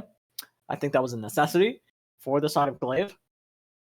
I think giving up Kai'Sa would have been, it would have also been a mental thing. And also, I think if you're ever going to win this series, you got to look at this one, find a way to shut down this Darius. And if you can't shut down the Darius, I feel like you've already gotten such a huge advantage going into game number 5, should it get to that point, because you gave him his main and you beat him on it. And that is such a mental hit. It's hard to come back from that. Possible, and sometimes people can just kind of brush that off, but it definitely does not feel good when that happens. Yeah, we are going to see Lucian picked up for Team Disco. And Ooh, that's a Mordekaiser, so we're going to be seeing Darius Mordekaiser. I mean, that could also be Mordekaiser jungle. I know that was a thing for quite a while. I used to play quite a bit. I really enjoyed it, but it kind of fell off recently. But that is probably going to be going topside. yeah, I don't think it's gonna end up being the Mordekaiser jungle. I think that's definitely the answer to the Darius. We'll see what they want to go ahead and ban out. I do like the Nami ban. I think if you ban Nami Braum, okay, or Nami, you take Braum R4, 100%. I don't think there's a single other idea that you can do. Maybe you take jungle and you try to counterpick the bot lane, but Braum would be pretty obnoxious to deal with, in my opinion. We'll see if that ends up being the case in just a second, as Nautilus is going to be the ban of choice from Team Disco. Yep, there it is. It is officially locked in. I do think the Braum also gives Glaive a lot of disengage here as well, which is important for dealing with Darius specifically. I feel like if you have that amount of disengage, it's really hard for this team as it stands to do anything because they don't have a lot of engage, as it will be Trundle locked in instead. They're saving the counter pick for support. What I will say is if Team Disco end up going with the Braum themselves to pair it up with the Lucian, they could. It's solid for that. And they also, Braum is an okay engage. It's not great. Or they could just flex the Lucian up towards the mid lane and go ahead and do something else for that situation. Go ahead and, play something else into the Akshan, but I imagine that's what the Lucian was. Oh, maybe not, as the Thresh is going to be locked in with the last pick still yet to remain. And a Kali for the Akshan. I gotta imagine that that's a pretty solid matchup for Akali. Yeah, I mean, I'm waiting to see if Akali is going to be locked in I think it here. is. Could just be floating as my camera pixelates myself once again. Akali's really good at level 6. That's when she spikes. That's when she one shots the Akshan. Before 6, Akshan has a Akali little is bit of locked in. okay, and that's going to be Leona likely locked in. The other side, I like this too. It is all you're picking it into a counter because Thresh can flay you out of your E. There's something, however, if you just do it the other way around, where you flash Q and get the E off or get the ult off first, it's pretty solid. And I think it's a good pairing with Ezreal to begin with. It also makes it hard. Makes Solution's life a lot harder. So it does appear that that is going to be the decision. And of course, the Trundle having been picked before to deal with Darius so far. I mean, Glaive are looking to pretty much just have very similar success to game number 3, in which the Akshan and the Ezreal popped off.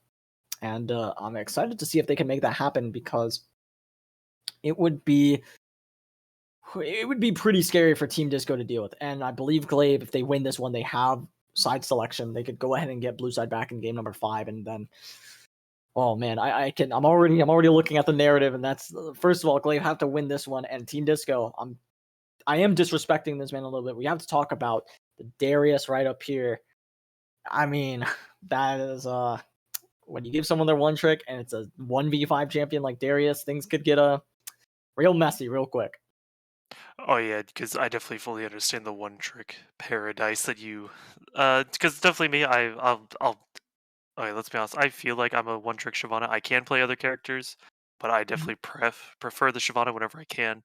The last tournament series I played in semifinals, I had 2 Baron steals. Finals, I had a Baron steal because it's just the power of Shyvana. I know how to play her so well. I know how to time my ultimate and all that. And so, just like how you're gonna give MJ Coughlin the Darius, if I can actually pull up his stat block from last week. Yeah, Team Disco. Yeah, it was game 2. He played into a Graves top lane and he went 14-1-3. Oh no. Oh boy. Yeah, And yeah. as production is saying, Graves is an even better matchup than Mordekaiser, so it's gonna be scary for Mordekaiser to do this. I mean, at the end of the day, I would say like he's a better player, which we did see that he knows exactly how to space on the Kale. The question is, does he know the limits that this Mordekaiser has? Oh man. Yeah, that is true. And as we do see, everyone is currently picking their champions. Real quick, I definitely want Team Disco to hear this because I've always been a big fan of Akali. As long as we see a KDA Akali skin, that will definitely make my night. I agree. And should be a key success to win. You know what? Let's do the KDA all out Akali. No reason for matching the hair or anything. So yep, if you are on Team Disco, please relay that to CTC. Tell them, yo, all out Akali. I'd appreciate True Damage as well. Also a good skin. Yes. Not as good as All Out Akali. Or All Out KDA rather, but it's comparable for sure, as we will see. Something that does scare me for Glaive going into this game, not just the top lane, but the bot lane is going to be. I mean, if we've seen anything from Dario Lipa, is that he has the power to take over a game, and the Lucian gives him the power to do just that. And if Lucian can start snowballing, it's really hard to shut that champion down, but he has to snowball to stay useful. If anything like what happened in game number 3 happens in this game, where Lucian dies, like a play goes really bad in bot lane, and Ezreal ends up getting the kills instead, and Lucian isn't able to find anything as a result, then I feel like we'll see a repeat of last game where Ezreal Akshan just start taking over. However, if they're able to shut down Ezreal, if they're able to shut down Akshan, I think the game is just won from there. Yeah, it is definitely going to be very interesting to see if Glaveback can pull out this reverse sweep and send it to a game 5, or if Team Disco is going to be dancing their way to victory because Blue Side does have 100% win rate this game. So we're going to throw it over to a quick break and then come back in just a moment to see if Team Disco will be dancing their way into the playoffs, or not playoffs, into the top 4.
Alrighty, everybody, welcome back to game number 4 of the series between Team Disco and GLV Black. Once again, we have Team Disco on the blue side, back where they have won their 2 games so far, and GLV on the red side, where they have lost 2 games so far. So maybe that trend will continue, or maybe it will be different. We actually don't see an invade for the first time since in the series. In every single game so far, we've seen an invade, so nice to see that that's changing. They're changing it up as GLV do not want to give up first blood like they did in game number 3. Or 2 rather. I think it was 2 that because they gave it up to the Urgot. Yeah, game 2. Wait, was there a 5-point last game too? Whoopsie. Maybe there No, was. there was not a 5-point. There was the attempted invade into the blue That's side. right. You're right. Okay. And it was just the Kale wandered off and they got a free ward. That's crazy. Didn't even imagine if they blow Kale's flash there. Like, she probably dies. Yeah, Later that on. Or probably maybe would she just have been relaxes the on that victory. one. Yep, and unfortunately I have received word that Akali is just on her base skin, so unfortunately we're not going to have any good KDA or true damage. Oh, apparently Team Disco is going to lose the game. They Yeah, don't have that's the way I see it. That's okay. They can still bring it back in game 5. Woo, game 5. Oh yeah, game 5. Now wait a minute, what is Thresh doing? No, this is standard. Oh, he's not pulling the wave. He's sitting in he's sitting in the bush because he runs He's away. retreating. I don't actually know why he did this. It's fine to kind of do this, but you want to do it with your Lucian. And surely you don't start Q. You started E so you can get level 2 first, right? Like that's what happened. As he started Q, so I'm not gonna say he's griefing, but you want to start E so you can keep getting. I mean, it doesn't matter because you have Lucian, so it's gonna work out for them anyway. And this is what you want to do. You want to go ahead. You want to hit level 2 as soon as possible off this, and you're going to flash flay. You're going to flash flay. No, okay, it works out anyway, and he gets the Q off. He gets the flay as well right after, but they force the flash out of the Leona.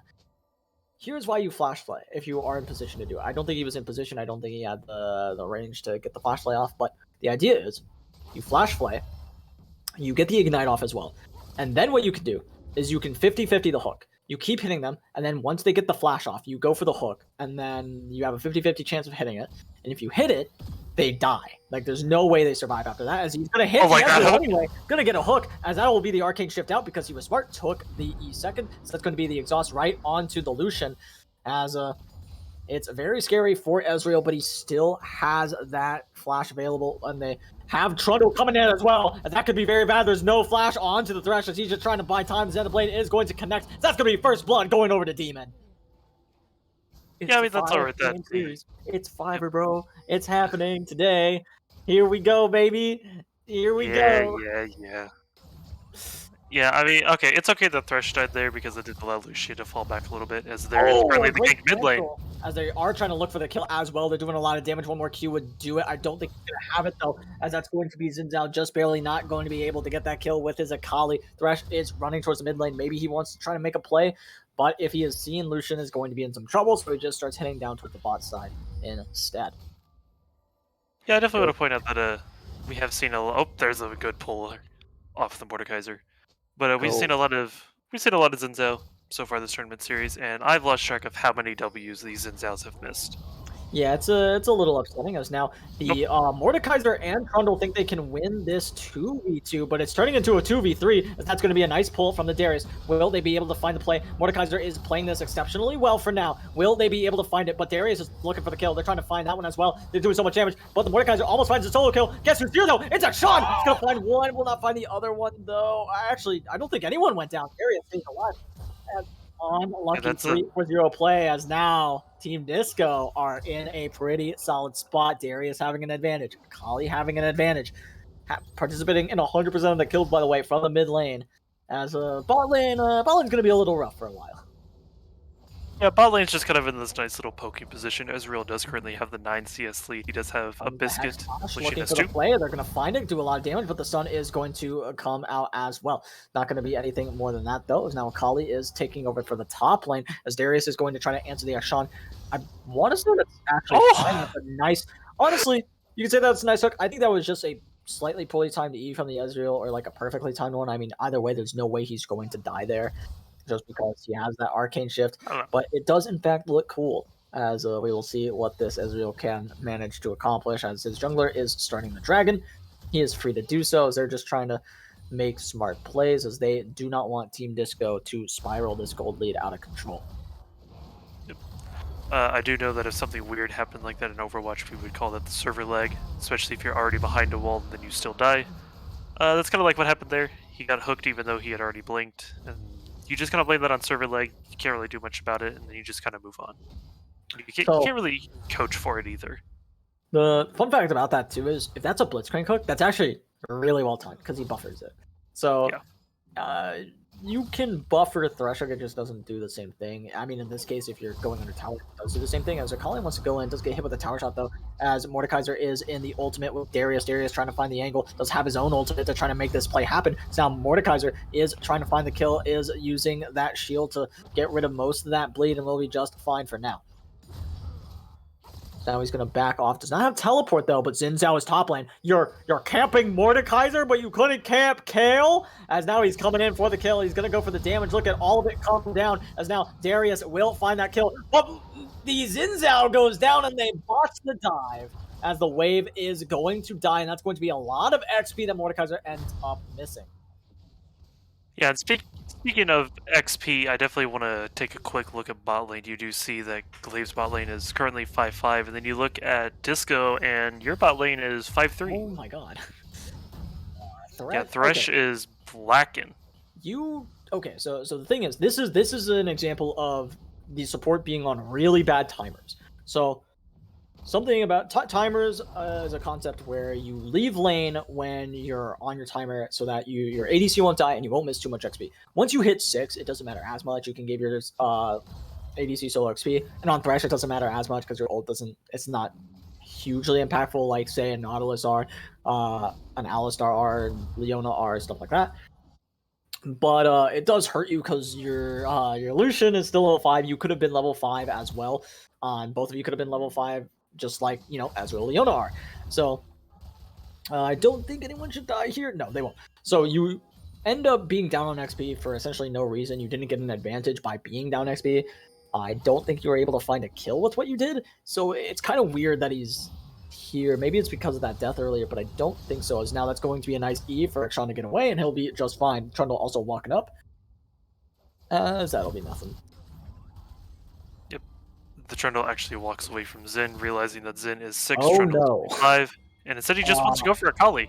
Yeah, he goes in. The Xin Zhao's going to start walking up as well. I don't know if they win this, but that's going to be Ezreal using that True Shot Barrage to try to make something happen. And now Ezreal is going to miss the W and starts hitting all the minions in the universe as Leona went ahead and went and. So people might look at this and be like, "Oh my God, Leona's winning the 1v1 against Lucian. That's crazy." If you think about it, I mean, she's level 5, so she has 3 points in a W, so she's actually unkillable. And since Trundle is currently down on his grump, Xin is just going to collect the Rift Herald. Here comes the like flash. He is upside. angry, forces the E away. He doesn't end up flashing though, which I think is smart. You do get the arcane shipped out. You could look for the play now, maybe, but I mean, look how healthy the Leona is instead. So he misses that play as Trundle is here. He's going to come in very soon. That's going to be a lot of damage down on to that poor Thresh. As the flash Q from Ezreal. What a play from him as he's able to take that one down. The Culling's going to come out. Just not enough damage to kill the Ezreal as the bot lane is firing on all cylinders for the side of GLV Black. Yeah, GLV Black doing their best to kind of close this lead. And try to take a quick look at the map, and I don't notice. Oh, Xin Zhao had based, so he still has the Rift Herald. Probably going to be looking to drop this maybe bot side to help get the bot lane back into gear, or he might just drop it mid lane because we do have Dragon up in 1 minute. Yes, we do. As Darius, take a look at that CS lead. He's about 30 CS up, as Mordekaiser is not dying anymore, but he's also not really playing the game. He has to completely respect Darius, and that's actually something that I had a feeling we were going to see from Mordekaiser, is that he was going to respect Darius going forward. And it's really good that he is, as now Sean does get hit with that E from Akali, but goes right under tower to make sure that he doesn't get chunked out a little bit more. Starts walking up for a little bit more damage onto these minions. As now Thresh is in a funny little position here, as he will see Leona and go, "Oh no, I'm good. I'm out of here." As he starts leaving, Zinzao going to start Yeah, but walking up as Zinzao well, but joins. should be out of here. Yep, we do have 15 seconds till Dragon spawn, so we might be seeing the Rift Herald dumped mid lane just so they have the extra pressure, and then probably a fight for this dragon. I could see a fight for Dragon. I could also, more likely, there's going to be a pick before it. Darius is here though, as Ezreal could be in some trouble. Is going to chunk out the Lucian just a little bit, as that's going to be the Rift Herald finally dropped. As Ezreal and Leona are going to have a hard time walking up. The Thresh is looking to try to cut them off. The Trundle is here. Mordekaiser completely alone, doesn't have the upgraded TP, so it looks like instead of going for the Dragon, they're just going to give it up. Akshan is in a bad spot. It's going to E away, and will be just fine to do so. Oh, the Hex Ooh. Gates are going to activate, as that will be the Fun Dragon. Yep, the very fun dragon, and if Becky is still in chat, you will understand that VFD is not really the very fun dragon. Nice little reference, inside joke between us. And Zinzao doing a good job Ooh, blocking Akshan some of the damage. almost outplays that so beautifully, but not able to do it. Is going to go ahead and stealth time towards this side. Will not see the Akali and will be very safe, as now Akali is going for some health so she can just return back to lane without backing. As maybe they could even find the kill. Ezreal is perfectly fine standing where he is. Even though Thresh does have those Moby boots, he doesn't feel comfortable walking up even further. Trundle and Leona are here. They're going to actually push this wave under tower. They might go for the dive, but the culling is going to make sure that that doesn't happen. But they want to keep on trucking, keep on going. They're doing a lot of damage so far to this Lucian. As now, that's going to be the Thresh locked up and taken down. The Ignite's ticking. I don't think he'll go down, just barely to the Thresh, but it is only the Thresh, so it's not that big of a deal. As now Akali going in, trying to find the play. Will it happen though? Ezreal trying to do the damage to the Akali. Akali's going to go down. The Lucian might be able to find that kill with the W. There it is. Onto Leona, finally gets himself a kill in the situation. Meanwhile, in the top lane, Mordekaiser is not dying, and that's what's important.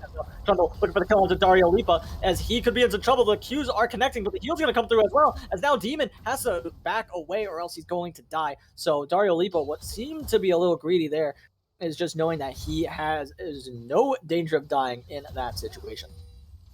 Yeah, Dario Lipa trying to back as soon as he can. Opts to stay. This might not be good because there might be an Ezreal being flung at you. There it is. Oh, the Ooh. two-shot barrage just narrowly misses. And that could have been such a good kill for the Ezreal, being up 3-0-0, but that is not the case. He's only up 2-0-0, but he's still out-CSing the Lucian, outpacing him, and that is terrifying if you are playing on Team Disco, if that is what you're looking at right now, because you need this Lucian to start popping off, and he does have that kill for himself, so it's not doomed yet, as now Thresh is in a bad spot, but will be able to walk it out.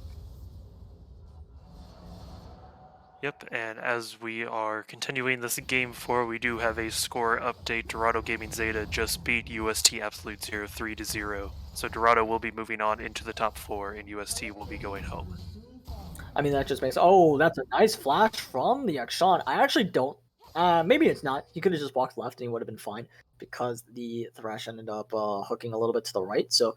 was trying to predict where the Akshan would dodge, and instead just respects it instead of trying to go for the play. So I like that. He doesn't want to, like, you know, greed his flash too much, which, you know, in that situation, I think it's fine. As now Ezreal's going to start walking out, trying to get that damage out, and he's allowed to keep looking for poke because he's Ezreal, and he's able to get away from this one. The flash on the Thresh does make it a little scary, though.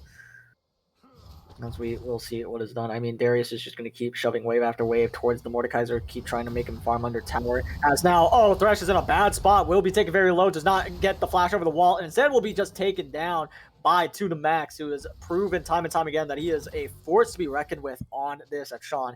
But of course, that play is made possible by the Leona denying that vision there and making the Thresh think that it is safe to walk up through there, which it was not.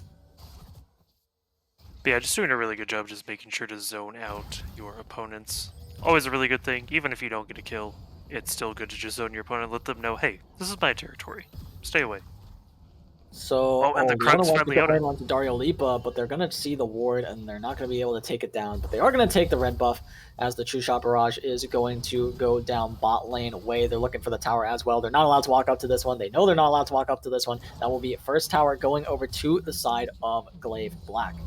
Now they're trying to find the play onto the Thresh. Thresh, no flash means that he is in a bad spot. It's going to take a lot of damage. I believe the Trundle and the Ezreal will be able to get this one, as Ezreal says, give me this kill, I can collect it, I promise. As now Darius is in the mid lane trying to make something happen, as the Akali is going to go answer the Mordekaiser, but Mordekaiser is shoving the wave under. It's going to go ahead and back, as now the tower will go down. Xin Zhao gets the knockup off, and that's going to be one dead Akshan. You'd have to imagine there's the dunk from the Darius, as that's going to be, a nice TP as well. Will he be able to find the kills is the question. Akali is here. I believe she missed the Shuriken though, so it's not going to happen. Will they continue on? That's going to be the ult. Will she be able to find the second charge? Yes, she will, but it's not going to do a lot of damage, but the rest of her combo will. She gets the shutdown onto the Ezreal. That's absolutely huge, but will she go down as a result? Yes, she will. Dario Lipa trying to find the plays. No mana on the Leona, but it doesn't matter because there's a big stick that's just clubbing him to death. As now, Xin Zhao could be in some trouble if he gets spotted out, but he will go through the Hex Gate, so he'll just run right past them. They'll be like, oh,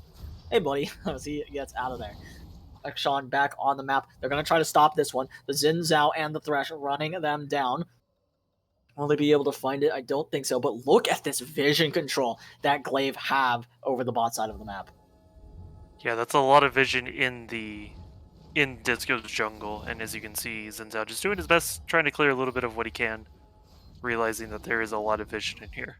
Yeah, absolutely. As now Akshan is coming back down. As now the Xin Zhao will not be able to go in. Misses the W. As Ezreal, once he gets here, will be able to claim this with the rest of his team. As Team Disco recognizes this, they start backing off. As GLV Black will secure the third dragon of the game. They're second. As they're slowly, this gold lead does not seem to be moving. Even though GLV keeps firing, Team Disco keeps firing back. Yeah, definitely have to say that this is probably one of the better games we've seen out of this so far 4-game series. I mean, Team Disco, they are down a kill, but they are currently up 2,000 gold. On paper, it's really not that much, but we do see Akshan looking for a potential play here. I don't think this is a play. Akali and the Xin Zhao are here, and Xin Zhao says, oh, hey, you just eat into me. Goodbye. And this is where I don't think Akshan can play the side lanes anymore. Akali will just... I don't even think he needs Xin Zhao. I'm pretty sure Akali just kills there 100% of the time. Darius is using his go trying to find a play, but a nice ult is going to be flashed over by the Darius, as that's going to be one dead Ezreal, as this Darius does not care about anything. He's just going forward, even trying to find the kill onto Leona now. We'll get the spin off. Will he get the W? He does, but he's not able to find the E, as we are starting to see what a Darius can do with the Stride Breaker, with the Ghost, with the Flash. Yeah, Darius with Stridebreaker is pretty scary. Of course, we do know Stridebreaker doesn't have that nice little dash it used to have, but it's still a really good item. Man, I'll be honest, I miss Stridebreaker with the dash. It was really fun on Urgot. Broken. Nah, balanced. No. Imagine a Juggernaut. Imagine this Darius if he was able to Stridebreaker past the Leona ultimate instead of having to use Flash. That's disgusting. That's terrifying. That's sounds okay. No, please, no, stop. Oh, thank you. No, wait. Oh, it's still bad because he might show on the wave. They're gonna kill him. They're 100% gonna kill him. It's a horror movie. Time to see this. As the dramatic irony is here, as it's going to be the Lucian and the Thresh. Thresh is going to find a hook. Are they going to be able to do the damage? Is a question. I don't think so. As now Akshan is running away for his life, does have to use his flash, and will get away for now. As Ezreal, I don't think he has the True Shot Barrage. He did fire. I think he found it on to the Lucian. It just wasn't quite enough. As Mordekaiser is doing his best to just get minions where he can find them. He's about 40 CS. Oh, no, he's only about 30 CS down. Sorry. Bad math. As he goes for the minions now, we'll be able to try to match this, but he's not going to be able to answer this Darius for a while. I mean, if anything, he can answer under the tower, but that's about it. Things are like maybe he could match the Akali, but then you're sending Akshan to deal with Darius, and that sounds awful if Darius has Flash or Ghost up. Yeah, Darius with Ghost is definitely very scary. Even Flash, because, Flash over the wall, run at you, Darius spin, Darius dunk. Can we get a look at gold real quick? Okay. Oh yeah, this So- Darius has a 3,000 gold lead over this Mordekaiser. Yeah, Mordekaiser, you just kind of don't exist in this game anymore. He does. He still has something important, which he's gonna force the Lucian to at least buy a QSS, or he can at least force someone to buy a QSS. Because if Mordekaiser can ult Darius and just chill and just survive, he probably can't survive for long, but if he survives for a little bit, that's enough power or enough for the rest of his team to just start running over the Xin Zhao, the Thresh, the Lucian who's not doing a ton, or to take out the Akali and try to have the rest of this, this team just taken down. As we will see what they can do as the now goes in, as Akshan just goes in a little too deep, but guess who's here? It's the Darius. He doesn't care about anything. Mordekaiser is here as well. He's trying to find the place, trying to find the damage. He does have his ult, I think. He's not using it quite yet as Ezreal Darius. as he goes down finally, as Team Disco just take everybody down. The Mordekaiser is the last one up. He's gonna kill Dario Lipa, but finally the Darius finds the kill. You let him have his man, and he is making you pay. You know, to perfectly summarize this current game we're in, Becky Rita put it perfectly in chat. I can't say who's winning this game, but I can say that Akshan is losing. See, I actually had a problem with that up until that point, because I was like, I mean, he's only getting like killed in the side lanes. He actually was doing really well before that, and he was popping off. He was actually the reason his team was like doing well before this, as well as like the Trundle finding plays in the bot lane. But like after that play, it's like, all right, I feel like you're just super tilted because you cannot E in there. Like maybe you get the one shot off, but if you don't, you are 100% dead. And you are a big part of this team's damage. Like, if you die, I don't think you can ever fight this anymore. Like, it's just 100% illegal to do so. Yeah, and as we do see, they are currently running over towards the dragon. Backstage. Dragon is up. For whatever reason, our nice little spectator for the dragon icon is not there in the top left. That is odd. Oh, it's because it's a Hextech one. So there's no image for it. Okay. It's just very sad. Yep, Oh, what a steal from the Ezreal, and that's an objective bounty on top of that. So I mean, like, that's a win. You take that, and that's actually soul point now for Glaive. So all of a sudden, this is actually huge. As long as you don't die in a huge team fight and lose your base, this is massive. You have a win condition to play around. It's 5 more minutes, and not only that, it's 15 minutes if you think about it, because there's 3 more dragons that Disco have to play for now. Or they could just play with Baron, steamroll your base, and yeah, they have Baron. a good old time. They just laugh at you here. And that's exactly what their plan is. Because they go Darius, haha, funny. The Trundle is having a very bad time. Mordekaiser is still split pushing in top lane, trying to find towers where he can get them. I mean, honestly, if he can get that, that's fine. Akshan is dead. Akshan is 100% dead here. I'd have to imagine. They're going back in. Akali's finding that ultimate. Akshan not allowed to live. There he goes. I don't know why he's there, to be quite honest. I mean, it's just, you're not allowed to be there. You see them mid lane taking your inhib. You can't walk up further than that because your team, you have someone in top lane, as we're going to see what Mordekaiser can do to hold off this tower, but I just don't think it's allowed at this point, as they're going to go in on that inhibitor, and they might even try to end the game with this. Here comes Akali. I think that's a little aggressive. I don't think they can end the game. They can maybe, like, if they overextend, it's possible, but a bit of a weird call. It seems like they just kind of call it off right after, but I mean, either way, Team Disco is having a great time in game number 4. Yeah, Team Disco currently up 17-10 with an 8,000 gold lead. Looking pretty solid right now. I mean, they are currently losing the dragon battle because since that Ezreal steal was absolutely beautiful. Mm-hmm. I wasn't really paying attention to pings, but I'm sure there were a lot of question mark pings on the Xin Zhao, question mark pinging his smite. I'm getting word from production that he had no smite, so that is very unfortunate. No, for sure. Because now we're going to see the Xin Zhao start taking everything that he can before they start looking for the next objective, which will be the Baron. That's up in 3 seconds here, according to this. I don't think that's true. I think that's a lie. That seems like a big lie. Okay, it's up in 3 minutes. Oh, that's the Baron timer. Yeah, how much they had. So they don't have Baron anymore. That's what that means. Yeah. Makes a lot more sense now that I think about it. Yeah, that is your timer for whenever Baron is in the pit. Gotcha. As we will see, the Thresh is going to fish for a hook. They have vision to do so as they're trying to like bait the Thresh into trying. As Darius isn't here yet, so if there was a play to be had, it would have been a little bit sooner. Darius is now here, so they'll be able to hold on to this. They're not going to want to commit to this. They probably want to start rotating out or like catch someone out on the rotation. We'll see how likely it is to do that. I mean, Mordekaiser is holding the way where it needs to be. As Darius does not have... Oh, they're going in for the play now. They're walking up, trying to just force them off, but that's going to be a nice throw, but that's going to be an even nicer hook onto Sean, and that just might be the game. Sean goes down, Akali going in, trying to find the kills, trying to find the damage. He's going to go ahead and use that stopwatch as well, but he's going to be taken very low. Ezreal's going in, trying to find the kill. Will he be able to do so? No, he will not. True Shot Barrage is available. I don't believe so, actually, as Darius is just going and wreaking havoc on this backline, but will he be able to catch this Ezreal out is the question. I don't think so. If he got dragged in, that actually could have been really bad for Ezreal, but he should be just fine for now, as Darius is just trying to walk out. If Ezreal eats in, as he just keeps hitting every minion, everything is just swinging wide, as Darius will be allowed to walk out of the base.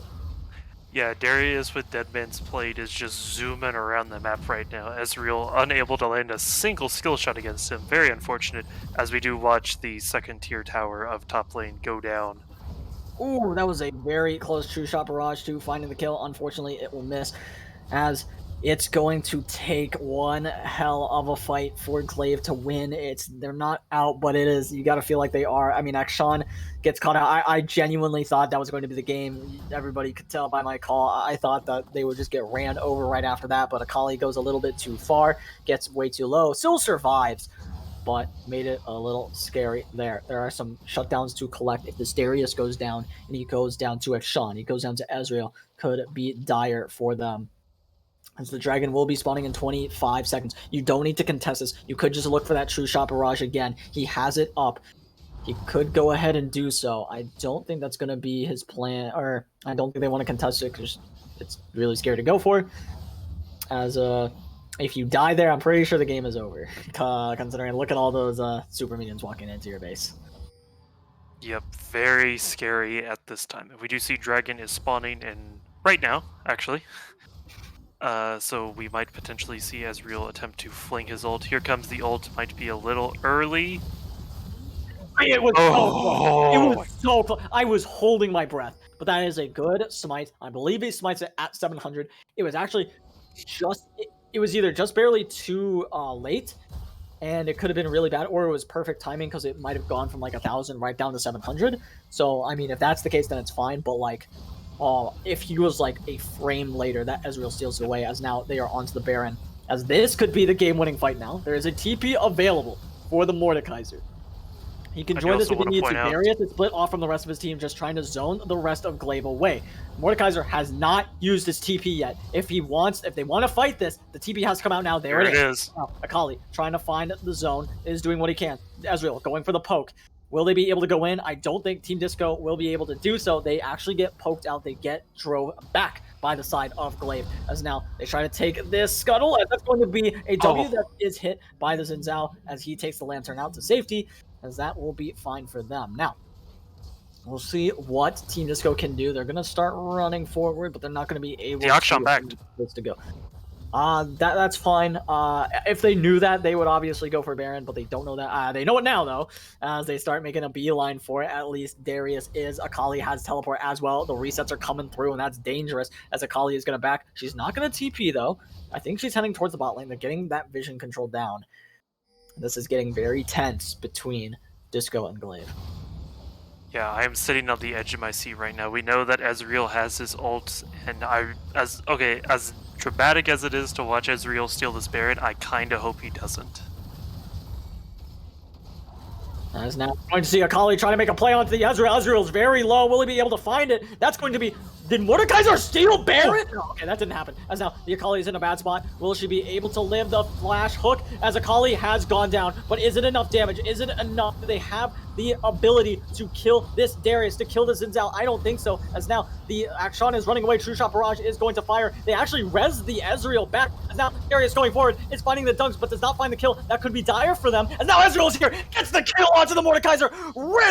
Gets the kill onto the Darius and reses the Mordekaiser back alive, as he's going to be able to run out onto the map, and GLV are striking back. Yeah, that is not the position you want to be in if you are Team Disco, because now all of a sudden your two big powerhouse members suddenly do not have Baron buff. Yeah, And that's I mean, sure, you still have Baron, and you're up 7,000 gold at the a moment. nice A bunch one of onto the Ezreal, though, as Ezreal's going to be absolutely blown up by Dario Lipa as they're trying to find the play onto the Akshan, who just kind of, glitches through the wall there and will get out of here. As that will stop them from taking any more objective bounties for now, as they're going to continue forward. They have their members spawning again. If Dario Lipa goes down, though, that could be a res. That's not the angle they want to go for, but it is something to keep in mind, as they just want the inhibitor instead. The red buff has been claimed before they can take away their jungle camps. Without Darius, he doesn't have TP, so this is actually a very greedy position to be taking if you are Team Disco. If Dario Lipa gets jumped on, as that's what Leona probably wants to do, it's going to be the ult. He still gets stunned up. Dario Lipa trying to get into the fight is not going to be able to do so. Akali is here, though, trying to zone away the Akshan, who swings all the way around, but guess who's onto the Akali? It's the Mordekaiser trying to find the damage, trying to find the play, but she is going to E away and should be done for now, as now shot barrage is going to come through. There's the Darius, and they start backing off now. The hook is going to hit right onto the Mordekaiser. They want to try to find the damage. The culling is going to come out, but it's just not enough. Yeah, these fights are really just coming down to the wire. If one person accidentally misclicks or missteps, then that's just going to be the end of the fight, and it will go to the team who actually gets the first pick. Akali, in my opinion, should not have lived there. I agree, but that's just because, Mordekaiser is a little bit behind right now. I mean, he actually has 270 CS at 31 minutes, so it's not as bad as it could be. He's now out CSing the Darius, but again, top laner farming champs, as it tends to be. As Thrash is walking a little bit in a greedy path. Lucian is not here, and that's a very important. He's not like a big part of the damage. I mean, he's 7-2 and 8, so he's going to be doing a decent little bit, but Dragon in 30. Areas that they're scared of is now Akshan has to run away. Will they be able to get the dragon, or are they just going to concede it once again? Go ahead and play for that fourth one when they have a better position, when they're not down this Baron. The True Shot Barrage is once again available. They want to try to walk in through mid. I just don't think that's allowed either at this point, as they have such an aggressive position here. The blue trinket is available, so they could try to figure out where they are, but they're not even going to contest it. They're not going to try to walk in, and I do respect that decision to, Ezreal is lining up. He is. You can see it in his eyes. He is second wind. Fires it. There it is. He takes it! Oh! You've got to zoom in on that man! You zoom in on that Ezreal! This man is a certified god! No way that happens! Ping that Xin Zhao. Ping his smite. Because he had smite this time. I swear he had smite. Oh my god! No way that happened! Oh. What is happening in this game for? This is the most hype one. And the worst part is, Disco's so far ahead. Darius is a menace. He should be absolutely taking over this game, but it's just not happening this time around. So we are going to see here comes the threat. Just not able to get it done, but they are onto the inhibitor. Are they going to try to fight it, though, is the question. I don't think they want it. They do, kinda, as they're going to go in. The Mordekaiser starts walking up. He's going to start zoning off the Akali instead. True Shot Barrage is going to hit a few members there. Dario Lipa is in some trouble. Now Xin Zhao's in some trouble. He's going back in, but he won't be able to survive. He's going to go down shortly. There it is, as the rest of Team Disco have to run for the hills. And that's going to be okay for Glaive to start walking up. I am still... my brain is still processing that Dragon Steel. And I'll try to catch back up to this fight. I mean, this is just an insane game. Like, I'll be honest, I really thought Disco had this one in the bag, but Kaiba on the Ezreal? Bro, just sign him to the LCS already. Have him teach everyone how to steal dragons like that. It's, we'll see if it ends up I mean, if they win, if Glaive is able to come back in this game, I mean, the first Dragon Steel is what's right. Honestly, they could have given that up. They don't even need to get that one, right? Because they can play for the last dragon of the game, and they still buy themselves so much time. having Soul now makes it so hard for Disco to play, especially with how much damage they're going to do. Yes, Akshan is 3-7-2, but he's still doing damage. He still has items. He still has 4 items. He has more actually no, he's even with items with Akali. So he's completely fine when it comes to damage. And now Dario Lipa has to run for the hills. If they knew where the enemy team was, that actually would have been a huge pick for the side of GLV, but it's not going to be. So we'll see what they're able to do now. As with Baron spawning in 5 seconds, forcing the recall out of the Lucian, he's going to have to lifesteal up and the team for Akali, we'll see what they can do. As the Baron has been started, the Ezreal playing in the back of the pit. Will they be able to get this very healthy? As now the Zinzao going in. Here it goes as the Darius is going to miss his E as the Zinzao will go down on the back end of this fight. But is it enough? Dario Lipa is able to find the kill. Pops his GA. And are they able to do more? Akali going in, doing so much damage, as now Akshan has to swing away. Will he be able to live, though, is the question. The Mordekaiser is alive. The Leona is alive. They're going to try to find the pick onto this Thresh, but is that enough? Dario Lipa's going over the wall, as Dibble will go down. Akshan has to run away. Will the Lucian be able to find this play, as that's going to be Dario Lipa not going down. Akshan goes down. The death timers are too high. This is your chance to win. Going to be Team Disco taking it home 3-1. My God, this has been quite a series. We have Ezreal respawning in 10, but I don't think it's going to be enough. No, the Nexus towers are gone. That's going to be Team Disco taking home the series. As if Akshan is able to find the kill, Ezreal gets res, but Team Disco close it out. It was scary. It was terrifying. But they are able to pull that one out. What a play. What a series. Wow. And as we come back to the were desk, this close. I want you to We were know. so close to Game 5. We were actually unbelievably oh close. my God. GG's to both teams, though. It was an absolute Herculean effort and a great upset coming through from Team Disco, and a great call coming through from my casters there on that one. I mean, you really can't ask for more from a 4-game series. Yeah, I have to agree. that was a series. And at the end of the day, I still doubled my V coins, so I think Oh, that's the okay. most important thing going on. So you know what? You can have your correct prediction, Kong, because I took all your money, baby. Okay. Look, you may have won this round. But now lies the big important question that I know a lot of people are going to be wondering. So Team Disco has won. They're moving on. They are in the top 4. The 4-2 team that has upset the 5-1 Degenerate Exiles and now the 6-0 Glaive Black. They move on into the top 4 and they're facing against the 6-0 Dog Zeta. That's gonna be hype. Team Disco faces Dog? Yes, Team Disco is Oh. facing Dog next. I don't know if that's gonna be. I don't know if that's gonna be winnable. I personally have my votes for MVP. I want to know what you think, Kong. You want to go ahead and? Man, that is a really good question. Honestly, I would really want to give it to probably the Darius MJ. We're going Really, really series good. MVP, I do believe here, Kong. Well, yeah, that's what I'm saying. Just MJ in general, just across the whole board. I cannot disagree more. Dario Lipa diff all the way. I see. I mean, That's okay. where my issue lies. I think. Unfortunately, since we have to pick the winning team, I would really just love to vote for Kaiba.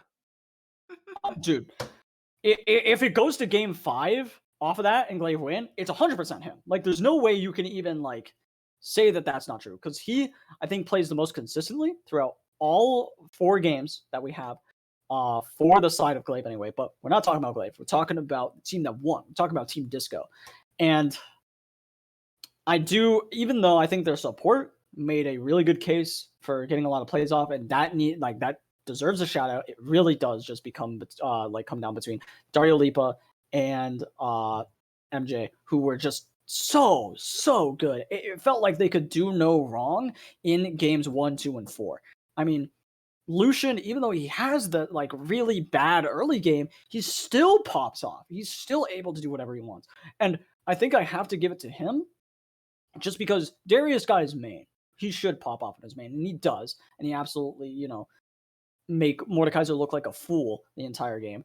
But I mean, the fact that Lucian goes down early game and still is able to come back and is not allowed to let that phase him is it's just too impressive to me. So I think I also have to give it to Dario Lipa as well.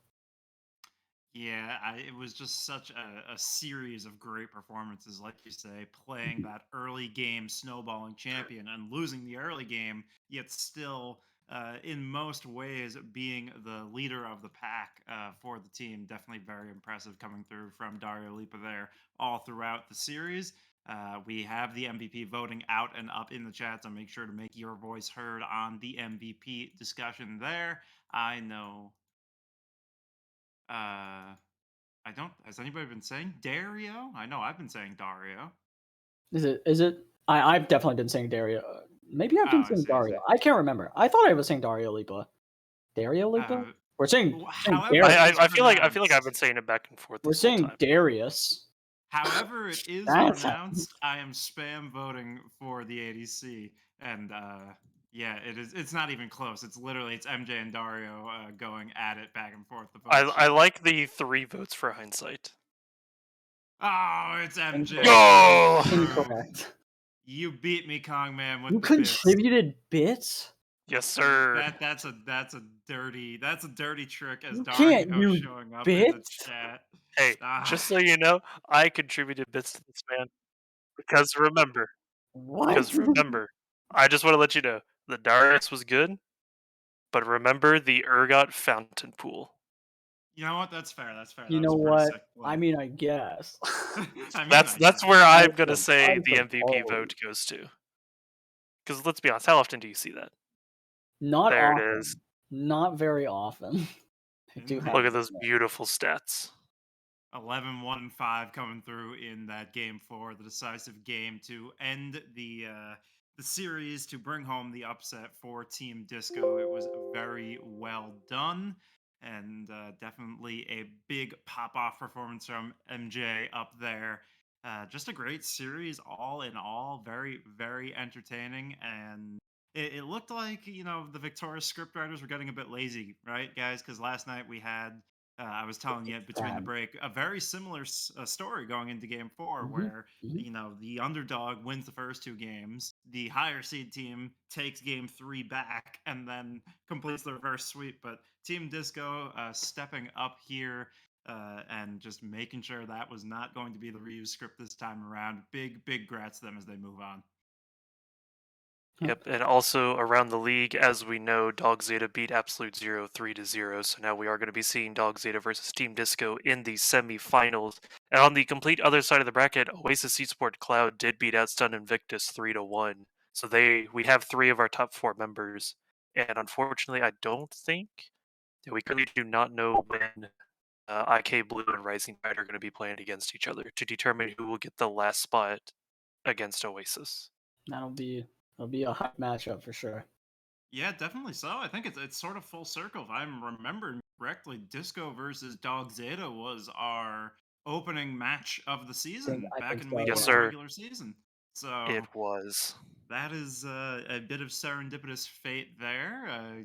Get your nostalgia goggles and your warm feelings going, your rose tinted glasses, because that's going to be a nice little Also, poetic bookend. something that's going to be interesting if IK Blue does beat out Rising Tide, the 2 finalists from last season will be facing each other in the semifinals. So one person has a chance of going to finals 2 seasons in a row. Nice. I mean, that's just hype storylines all across the board. These VRS playoffs are kicking it into high gear. This is outstanding stuff. Mhm. Yep. So right now, as we see, Team Disco is the underdog team that is currently somehow beating these higher teams. And seeing as how they're going up against Dog Zeta next week, I mean, we did see them play against them week 1, and Dog Zeta did just kind of roll over them. But that was week 1. You got your week 1 jitters out of the way. You've now proved that you could beat the Degenerate Exiles. You beat Glaive Black, the 6-0 undefeated team, and now you're starting at another 6-0 team. Personally, I know this is still quite a ways out. I personally think Disco actually has a chance to go to finals. I mean, nothing seems impossible right now. The sky sort of feels like the limit for Team Disco. They're continuing to grow and up their synergy as a team every week. It feels like, and if you look at where they started to where they are right now, I mean, not enough praise can be given to them for how well they have continued to grow and improve over the course of the season. And yeah, I hope they are able to bring it through.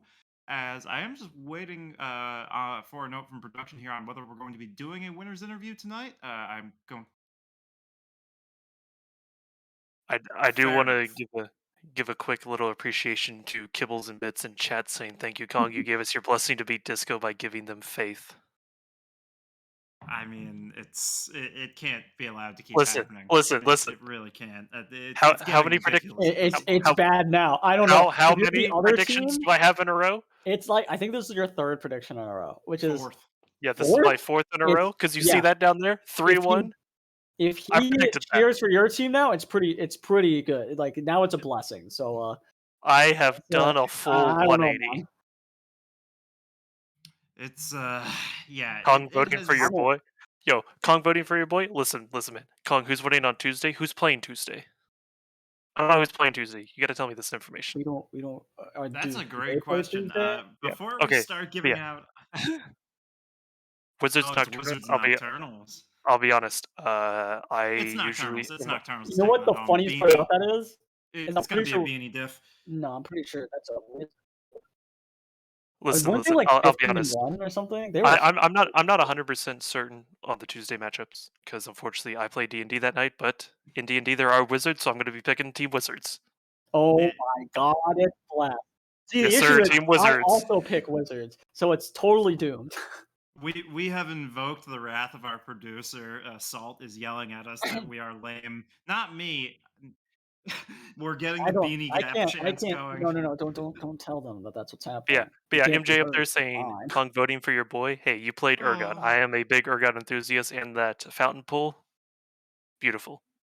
It was beautiful stuff coming through from Team Disco all night long. Once again, to end it out, big congratulations to them finding another upset victory here in playoffs in pretty dominant fashion outside of that game 3. So big ups to them. But that is going to do it for us here tonight. People are starving. People are ready to go and get some food, get to bed, etc., etc. Thank you all to everybody who stuck through for the series. It was a really exciting one, and it's only going to get better as we move into semifinals. Lots of stakes here as we are trying to crown not only the winner of the VRS, but 2 NA Amateur Worlds put on by Grassroots. So we will see you guys again next week. Same place, same time. Well, actually, different place. I think it'll be Victoris GG2, but same time. So we'll see you guys around soon. Have a good one. Be easy out there, and good night.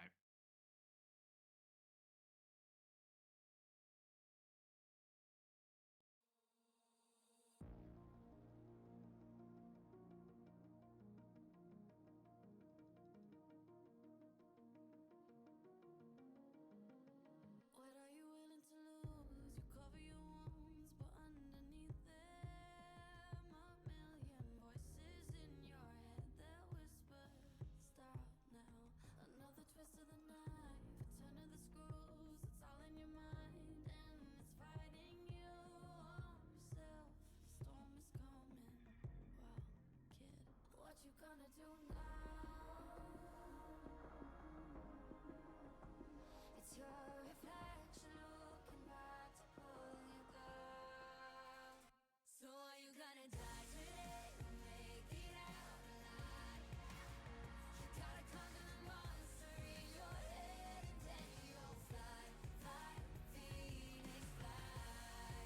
It's time for a new empire. Go bury your demons and tear down the ceiling, Phoenix fly. And now you're playing with matches, come out of the ashes underneath you. A million voices in the crowd, they're screaming, stop now. Well, let them swallow the pride, you're turning the tide to true believers. Got them in the palm of your hand, you're playing God now. What you gonna do now?